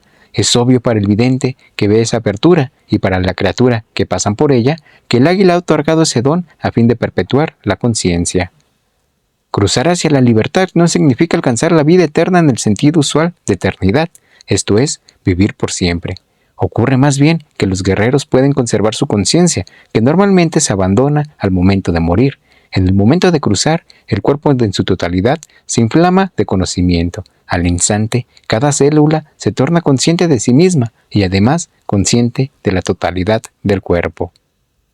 El don de la libertad que ofrece el águila no es una dádiva, sino la oportunidad de tener una oportunidad. Un guerrero no está nunca sitiado. Estar sitiado implica que uno tiene posesiones personales que defender. Un guerrero no tiene nada en el mundo salvo su impecabilidad, y la impecabilidad no puede ser amenazada. El primer principio del arte de acechar es que los guerreros elijan su campo de batalla. Un guerrero jamás entra en batalla sin conocer antes el entorno. Eliminar todo lo innecesario es el segundo principio del arte de acechar. Un guerrero no complica las cosas, busca la sencillez, aplica toda su concentración para decidir si entra o no en batalla, porque en cada batalla se juega la vida. Este es el tercer principio del arte de acechar. Un guerrero debe de estar dispuesto y preparado para realizar su última parada aquí y ahora, pero no sin orden ni concierto. Un guerrero se relaja y se suelta, no teme a nada, solo entonces los poderes que guían a los seres humanos abren el camino al guerrero y le auxilian. Solo entonces, ese es el cuarto principio del arte de acechar. Cuando se enfrentan a una fuerza superior con la que no pueden lidiar, los guerreros se retiran por un momento, dejan que sus pensamientos corran libremente, se ocupan de otras cosas, cualquier cosa puede servir, este es el quinto principio del arte de acechar. Los guerreros comprimen el tiempo, este es el sexto principio del arte de acechar, hasta un solo instante cuenta, en una batalla por tu vida, un segundo es una eternidad que puede decidir la victoria. Los guerreros persiguen el éxito, por tanto, comprimen el tiempo. Los guerreros no desperdician ni un instante. Para aplicar el séptimo principio del arte de acechar, uno tiene que aplicar los otros 6. Un acechador no se coloca nunca al frente, está siempre observando desde detrás de la escena. Aplicar estos principios produce 3 resultados. El primero es que los acechadores aprenden a no tomarse nunca en serio, aprenden a reírse de sí mismos, si no tienen miedo de hacer el ridículo, pueden ridiculizar a cualquiera. El segundo es que los acechadores aprenden a tener una paciencia inagotable. Los acechadores nunca tienen prisa, nunca se inquietan. Y el tercero es que los acechadores aprenden a tener una inagotable capacidad de improvisación. Los guerreros encaran el tiempo que llega. Normalmente encarnamos el tiempo que se aleja de nosotros. Solo los guerreros pueden cambiar esta situación y encarar el tiempo a medida que avanza hacia ellos. Los guerreros tienen una sola cosa en mente, su libertad. Morir y ser devorados por el águila no representa ningún desafío.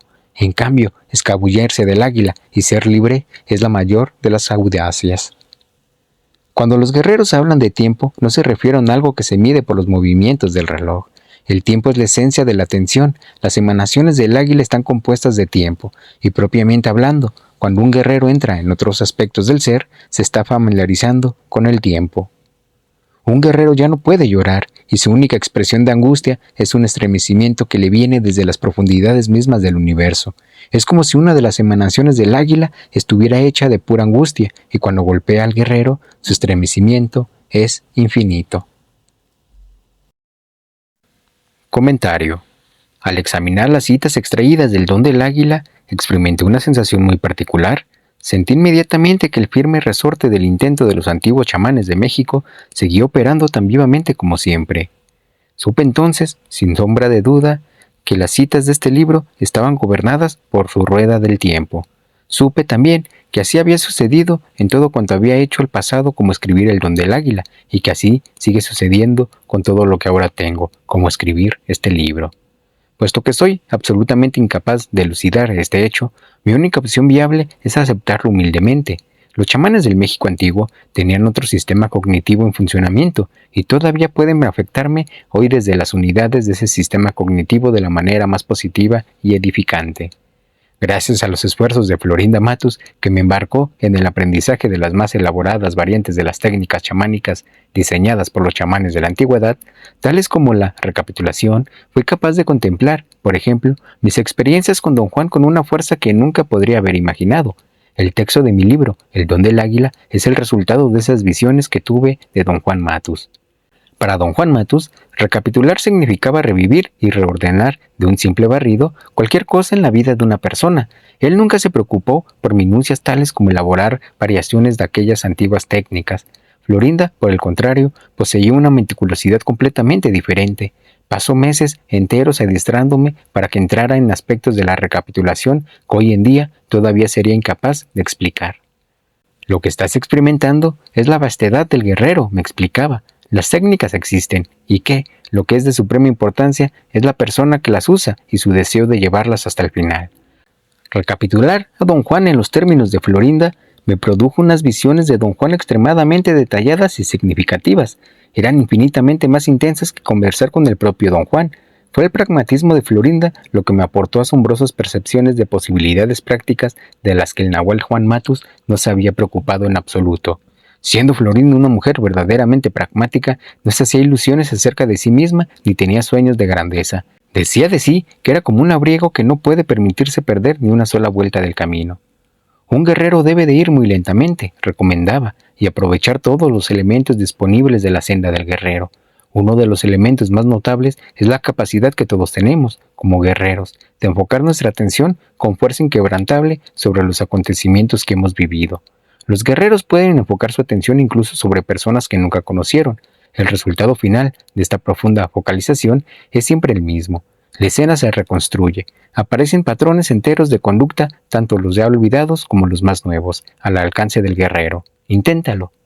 Seguí su consejo, me enfoqué en Don Juan y desde luego recordé cuánto había acontecido en cualquier momento dado. Recordé detalles de los que no tenía idea. Gracias al trabajo de Florinda, fui capaz de reconstruir enormes porciones de actividad junto a Don Juan, así como detalles de tremenda importancia que se me habían pasado completamente por alto. El espíritu de las citas del don del águila me impresionó sobremanera, pues las citas revelaban el profundo énfasis que había puesto Don Juan en los elementos de su mundo y en el camino del guerrero como culminación de los logros humanos. Aquel impulso había sobrevivido a su persona y estaba más vivo que nunca. A veces sentí sinceramente que Don Juan no se había ido jamás. Incluso llegué a escucharle moviéndose alrededor de la casa. Le pregunté a Florinda acerca de ello. «Oh, no es nada», dijo ella. «No es más que el vacío del nahual Juan Matus que se extiende para tocarte. No importa dónde está su conciencia en estos momentos». Su respuesta me dejó más confuso, más intrigado y más abatido que nunca. Aunque Florinda era la persona más próxima al nahual Juan Matus, uno y otro eran asombrosamente distintos.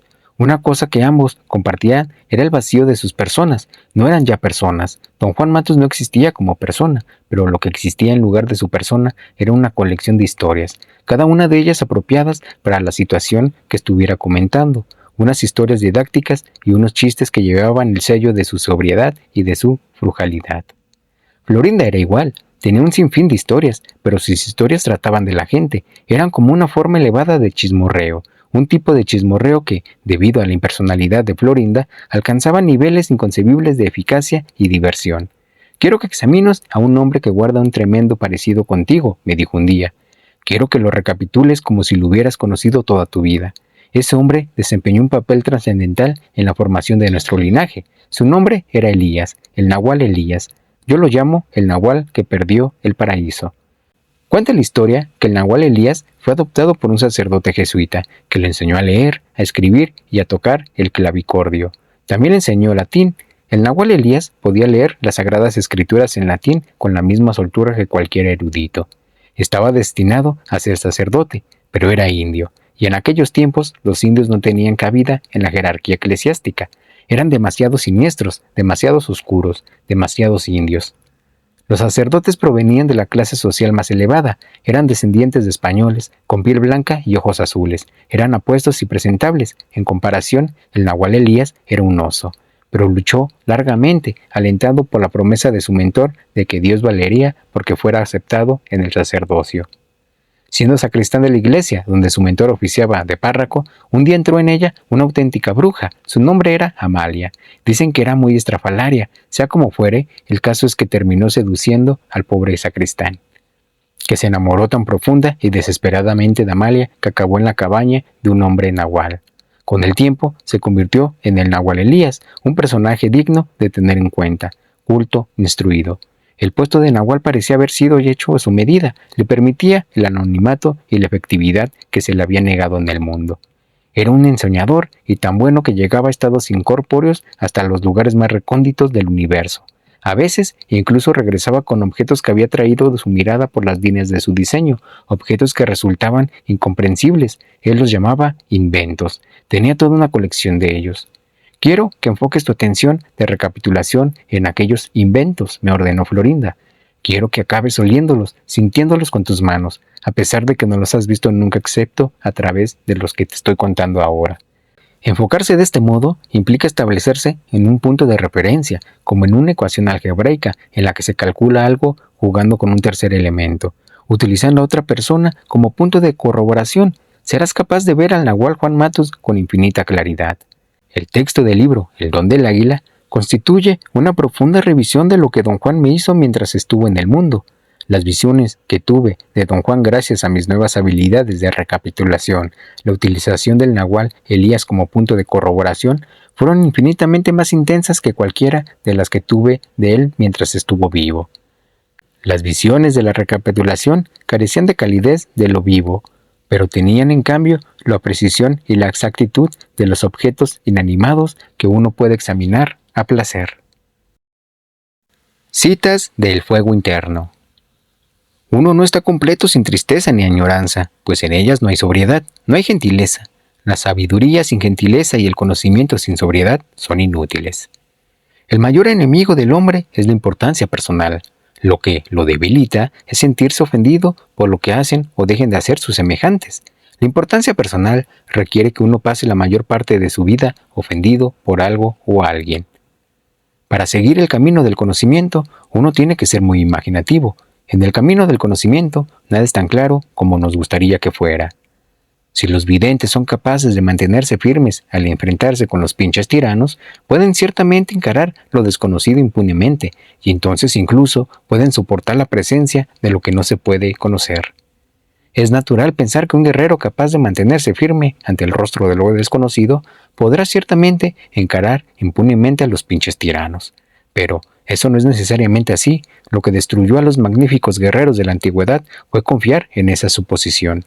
Nada puede templar mejor el espíritu de un guerrero que el desafío de tratar con personas imposibles que ocupan puestos de poder. Solo en tales circunstancias pueden los guerreros adquirir la sobriedad y la serenidad necesaria para soportar la presión de lo que no se puede conocer. Lo desconocido es algo que está velado para el hombre, amparado quizá en un contexto aterrador, pero aún así está al alcance del hombre. En cierto momento, lo desconocido se convierte en conocido. Lo que no se puede conocer, en cambio, es lo indescriptible, lo impensable, lo inconcebible. Es algo que jamás conoceremos y que sin embargo está ahí, deslumbrante y a la vez horroroso a su vastedad. Percibimos, este es un hecho firme, pero no es un hecho de la misma clase que lo que percibimos porque aprendemos que percibir. Los guerreros afirman que el hecho de creer que hay un mundo de objetos allá afuera se debe únicamente a nuestra conciencia, pero lo que hay realmente allá afuera son las emanaciones del águila, fluidas, siempre en movimiento y sin embargo inmutables, eternas. La falla más profunda de los guerreros inmaduros es que tienden a olvidar la maravilla de lo que ven. Les abruma el hecho de ver y creen que lo que cuenta es su talento. Un guerrero maduro debe de ser un deseado de disciplina con el fin de superar la casi invencible laxitud de nuestra condición humana. Más importante aún que ver es que los guerreros hacen con lo que ven. Una de las mayores fuerzas en las vidas de los guerreros es el miedo, porque los incita a aprender. Lo cierto, para un vidente, es que todos los seres vivos luchan por morir. Lo que detiene a la muerte es la conciencia. Lo desconocido está siempre presente, pero queda fuera de las posibilidades de nuestra conciencia ordinaria. Lo desconocido es la parte sobrante del hombre corriente, y es sobrante porque el hombre corriente no dispone de suficiente energía libre para asirla. La mayor falla de los seres humanos es mantenerse adheridos al inventario de la razón. La razón no trata al hombre como energía. La razón trata con instrumentos que crean energía, pero jamás se le ha ocurrido seriamente a la razón que somos mejores aún que los instrumentos. Somos organismos que crean energía, somos burbujas de energía. Los guerreros que alcanzan deliberadamente la conciencia total son algo digno de contemplar. Ese es el momento en que arden desde adentro, el fuego interno los consume, y en plena conciencia se funden con el conjunto de las emanaciones del águila y se deslizan a la eternidad. Una vez que se logra el silencio interno, todo es posible. El modo de terminar con nuestro diálogo interno es utilizar exactamente el mismo método mediante el cual nos enseñaron a hablar con nosotros mismos. Fuimos enseñados compulsiva y sostenidamente, y así es como debemos de tenerlo, compulsiva y sostenidamente. La impecabilidad comienza con un solo acto, que tiene que ser premeditado, preciso y sostenido. Si este acto se repite durante el tiempo suficiente, uno adquiere un sentido de intento inflexible que puede aplicarse a cualquier cosa. Si esto se logra, el camino queda despejado. Así, una cosa lleva a la otra, hasta que al fin el guerrero desarrolla todo su potencial. El misterio de la conciencia es la oscuridad. Los seres humanos están inundados de ese misterio, de cosas que son inexplicables. Considerarnos a nosotros mismos en cualesquiera otros términos es una locura, así que un guerrero no degrada el misterio del hombre tratando de racionalizarlo. Las compresiones son de dos tipos. Unas no son más que arengas para darse ánimos, son grandes arranques de emoción y nada más. Las otras son producto de un movimiento del punto de encaje, no van unidas a arranques emocionales sino a la acción. Las comprensiones emocionales llegan años después, cuando los guerreros, con el uso, han consolidado la nueva posición de sus puntos de encaje. Lo peor que podría ocurrirnos es tener que morir, y puesto que es ese ya nuestro destino inalterable, somos libres, quienes lo han perdido todo no tienen ya nada que temer. No es por codicia que los guerreros se aventuran en lo desconocido. La codicia solo es eficaz en el mundo de los asuntos cotidianos. Para aventurarse en esa aterradora soledad de lo desconocido, se necesita mucho más que codicia. Se necesita amor. Hay que tener amor a la vida, a la intriga, al misterio. Hay que tener una curiosidad insaciable y una montaña de agallas. Un guerrero solo piensa en los misterios de la conciencia. El misterio es lo único que importa. Somos seres vivos, tenemos que morir y abandonar nuestra conciencia, pero si podemos cambiar tan siquiera una sola matiz de eso, ¿qué misterios nos estarían guardando? ¿Qué misterios? Comentario. El libro El fuego interno fue otro de los resultados finales de la influencia que Florinda Matus ejerció en mi vida. Ella me guió para que esta vez enfocara mi atención en el maestro de Don Juan, el nahual Julián. Tanto Florinda como mi detallado enfoque en aquel hombre me revelaron que el nahual Julián Osorio había sido un actor de cierto mérito, pero más que actor, había sido un libertino al que solo le interesaba seducir mujeres, cualquier clase de mujeres, con las que establecía contacto durante sus representaciones teatrales.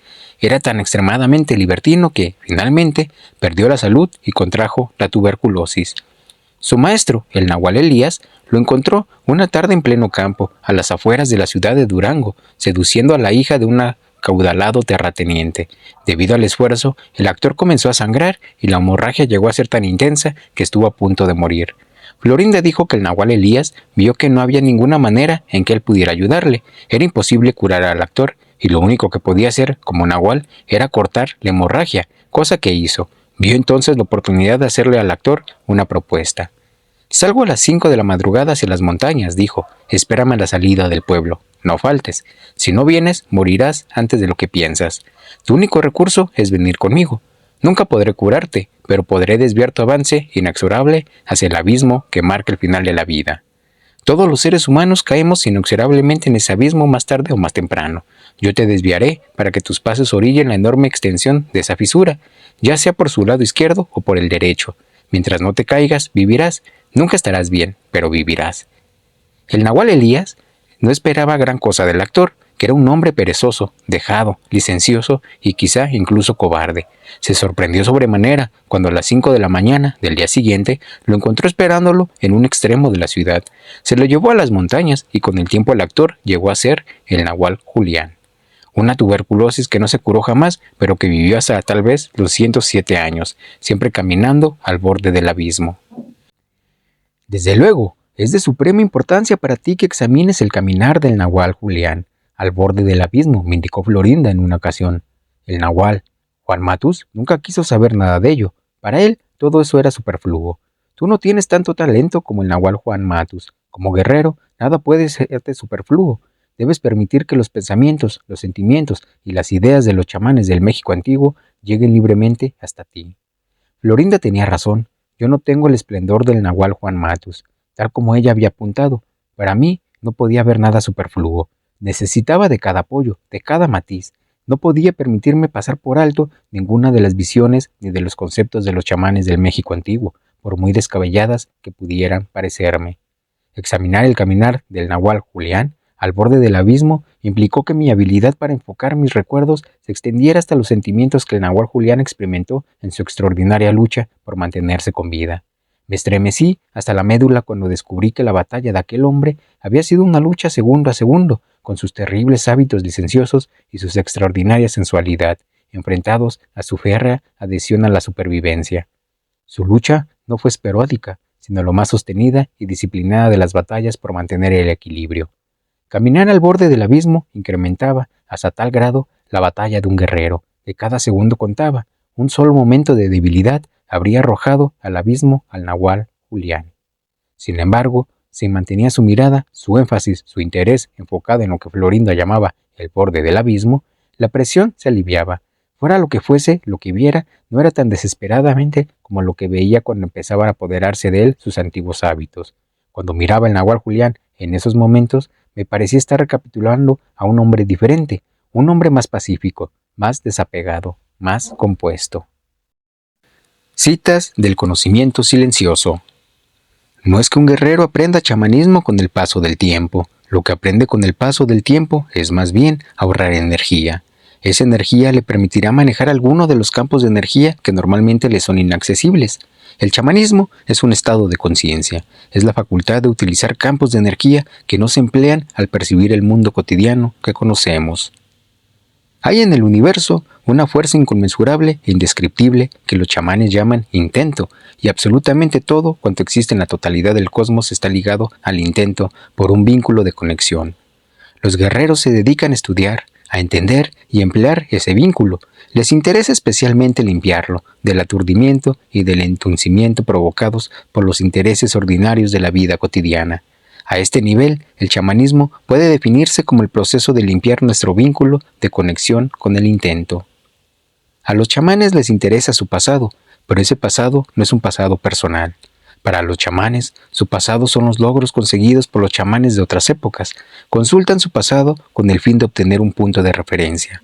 Los chamanes son los únicos que buscan genuinamente un punto de referencia en su pasado. Establecer un punto de referencia significa para ellos tener una oportunidad de examinar el intento. También el hombre corriente examina el pasado, pero lo que examina es su pasado personal y por razones personales. Se mide a sí mismo en relación con el pasado, tanto su pasado personal como lo que se conoce del pasado de su época, con el fin de encontrar justificación a su comportamiento presente o futuro, o para establecer un modelo para sí mismo. El espíritu se le manifiesta al guerrero a cada paso, pero esto no es toda la verdad. La verdad completa es que el espíritu se revela a todo el mundo con la misma intensidad y consistencia, aunque solo los guerreros sintonizan consistentemente con dichas revelaciones. Los guerreros hablan del chamanismo como si fuera un ave mágica, misteriosa, que detiene su vuelo un instante para dar al hombre esperanza y propósito. los guerreros viven bajo el ala de esa ave, a la que llaman el pájaro de la sabiduría, el pájaro de la libertad. Para un guerrero, el espíritu es abstracto, solo en el sentido de que lo conoce sin palabras, incluso sin pensamientos. Es abstracto porque no puede concebir qué es el espíritu, y aún así, sin tener la menor oportunidad o deseo de comprenderlo, un guerrero maneja el espíritu, lo reconoce, lo llama, lo incita, se familiariza con él y lo expresa con sus actos. El vínculo que conecta al hombre corriente con el intento está prácticamente muerto, así que los guerreros parten de un vínculo que es inútil, puesto que no responde voluntariamente. A fin de revivir ese vínculo, los guerreros necesitan un propósito riguroso y fiero, un estado especial de la mente llamado intento inflexible. El poder del hombre es incalculable. La muerte existe solo porque la hemos intentado desde el momento en que nacemos. El intento de la muerte puede suspenderse haciendo que el punto de encaje cambie de posiciones. El arte del acecho consiste en aprender todas las peculiaridades de tu disfraz y aprenderlas tan bien que nadie sepa que estás disfrazado. Para conseguirlo, necesitas ser despiadado, astuto, paciente y dulce.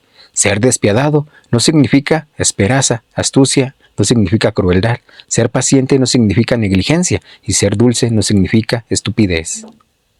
Los guerreros actúan con un propósito ulterior que no tiene nada que ver con el provecho personal. El hombre corriente solo actúa si hay posibilidad de ganancia. Los guerreros no actúan por ganancia, sino por el espíritu. Los chamanes videntes de la antigüedad advirtieron, gracias a su capacidad de ver, que cualquier comportamiento inusual producía un temblor en el punto de encaje. Enseguida descubrieron que si el comportamiento inusual se practica sistemáticamente y se dirige con sabiduría, acaba forzado al punto de encaje a moverse.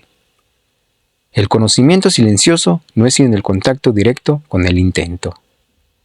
El chamanismo es un viaje de regreso. Un guerrero regresa victorioso al espíritu tras haber descendido al infierno, y del infierno regresa con trofeos. La comprensión es uno de sus trofeos.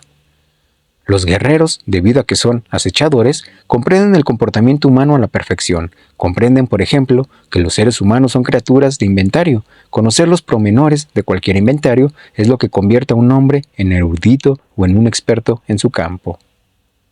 Los guerreros saben que cuando el inventario de una persona corriente falla, o bien la persona amplia su inventario, o bien se derrumba el mundo de la imagen de sí mismo, las personas corrientes son capaces de incorporar nuevos elementos a su inventario siempre y cuando esos nuevos elementos no contradigan el orden básico de ese inventario. Pero si los elementos contradicen dicho orden, la mente de la persona se derrumba. El inventario es la mente. Los guerreros lo tienen en cuenta cuando intentan romper el espejo de la imagen de sí mismos. Los guerreros jamás pueden tender un puente para reunirse con la gente del mundo, pero si la gente desea hacerlo, tiene que tender un puente para reunirse con los guerreros.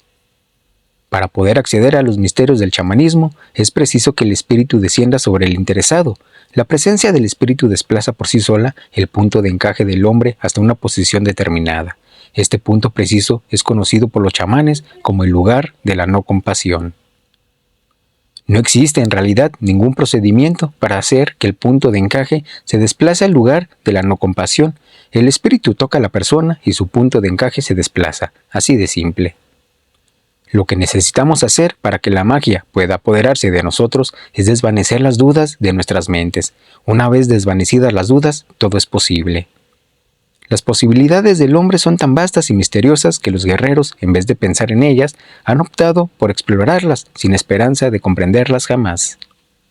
Todo lo que los guerreros hacen es consecuencia del desplazamiento de sus puntos de encaje, y tales desplazamientos están determinados por la cantidad de energía que los guerreros tienen a su disposición. Cualquier movimiento del punto de encaje significa alejarse de la excesiva preocupación por el yo individual. Los chamanes creen que es la posición del punto de encaje lo que hace que el hombre moderno sea un ególatra homicida, un ser totalmente atrapado en la imagen de sí mismo. Habiendo perdido cualquier esperanza de regresar a la fuente de todo, el hombre corriente busca consuelo en su egoísmo. La clave del camino del guerrero es destronar la importancia personal. Todo cuanto hacen los guerreros se dirige a lograr esta meta. Los chamanes han desenmascarado la importancia personal y han descubierto que se trata de autocompasión disfrazada. En el mundo de la vida cotidiana, nuestra palabra o nuestras decisiones se pueden revocar muy fácilmente. Lo único irrevocable en el mundo cotidiano es la muerte. En el mundo de los chamanes, en cambio, la muerte puede recibir una contraorden, pero no la palabra del chamán. En el mundo de los chamanes, las decisiones no pueden cambiarse o revisarse. Una vez que han sido tomadas, valen para siempre. Una de las cosas más dramáticas de la condición humana es la macabra conexión que existe entre la estupidez y la imagen de sí. Es la estupidez lo que obliga al hombre corriente a descartar cualquier cosa que no se ajuste a las expectativas de su imagen de sí mismo. El hecho de ser hombre corriente, por ejemplo, hace que seamos ciegos a una parte del conocimiento accesible al ser humano que es absolutamente crucial, la existencia del punto de encaje y el hecho de que puede desplazarse. El hombre racional, al aferrarse tercamente a la imagen de sí mismo, se garantiza una ignorancia abismal. Ignora el hecho de que el chamanismo no es cuestión de encantamientos y abracadabras, sino que es la libertad de percibir no solo el mundo que se da por sentado, sino todo lo que es humanamente posible lograr. Tiembla ante la posibilidad de ser libre, y la libertad está al alcance de su mano. El problema del hombre es que intuye sus recursos ocultos, pero no se atreve a utilizarlos. Por eso dicen los guerreros que el problema del hombre es el contrapunto que crean su estupidez y su ignorancia. El hombre necesita ahora, más que nunca, que le enseñen nuevas ideas que tengan que ver exclusivamente con su mundo interior, ideas de chamanes, no ideas sociales, ideas relativas al enfrentamiento del hombre con lo desconocido, con su muerte personal. Ahora, más que nunca, necesita que le enseñen los secretos del punto de encaje. El espíritu únicamente escucha a quien le habla con gestos, y los gestos no son señas o movimientos del cuerpo, sino actos de verdadero abandono, actos de generosidad, de humor. Como gesto al espíritu, los guerreros sacan lo mejor de sí mismos y sigilosamente se lo ofrecen a lo abstracto. Comentario. El último libro que escribí sobre Don Juan, como resultado directo de la tutela de Florinda Matus, fue El conocimiento silencioso, título que fue elegido por mi editor, ya que originalmente yo propuse el de El silencio interno.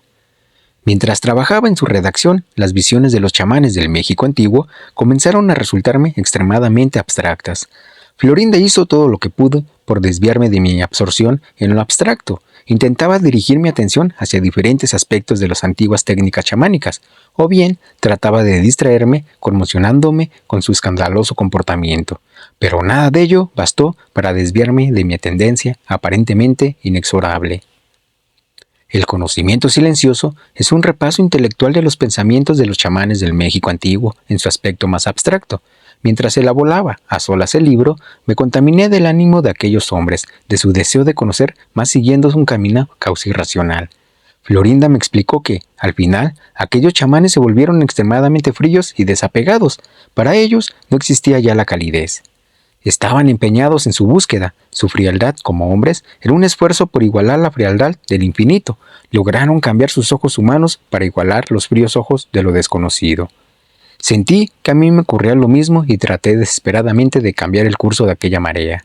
Todavía no lo he logrado. Mis pensamientos se han vuelto cada vez más parecidos a los pensamientos de aquellos hombres al final de su búsqueda. No es que no me ría, muy al contrario, mi vida es una dicha sin fin, pero al mismo tiempo es una búsqueda interminable y despiadada. El infinito me tragará y quiero estar preparado para ello. No quiero que el infinito me disuelva en la nada porque, por vagos que sean, aún conservo deseos humanos, cálidos afectos, apegos, más que nada en el mundo. Quiero ser como aquellos hombres. Nunca los conocí. Los únicos chamanes que llegué a conocer fueron Don Juan y los restantes miembros de su grupo.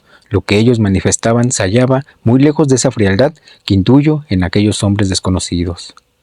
Debido a la influencia que tuvo Florinda en mi vida, tuve gran éxito en aprender a enfocar mi atención sostenidamente en el ánimo de personajes que jamás conocí. Enfoqué mi atención de recapitulación en el ánimo de aquellos chamanes y fui atrapado por él sin esperanza de desembarazarme jamás de su atracción. Florinda no creía que mi estado fuera definitivo, me gastaba bromas y se reía abiertamente de ello. Tu estado parece definitivo, me dijo Florinda, pero no lo es. Llegará un momento en que cambiarás de jurisdicción. Quizás llegues a burlarte de cada pensamiento de los chamanes del México antiguo. Puede incluso que te burles de los pensamientos y las visiones de los chamanes con los que trabajaste tan estrechamente como el nahual Juan Matus. Hasta puede que reniegues de él. Ya verás, un guerrero no tiene estructuras vacías, sino funcionales y prácticas. Ya verás. No es que vayas a olvidarlos, pero en el momento dado, antes de zambullirte en el abismo, si tienes agallas para recordar su filo y la audacia de no apartarte de él, llegarás a conclusiones de guerreros de un orden y estabilidad infinitamente más adecuadas para ti que la fijación de los chamanes del México antiguo. Las palabras de Florinda eran como una agradable y alentadora profecía. Puede que tuviera razón. La tenía ciertamente al afirmar que los recursos del guerrero no tienen límites. El único fallo es que para adquirir una visión de mí y del mundo ordenada de un modo diferente, una visión que sea todavía más adecuada a mi temperamento, he de caminar al filo del abismo, y dudo tener la audacia y la fuerza necesaria para lograr esa proeza. Pero, ¿quién sabe?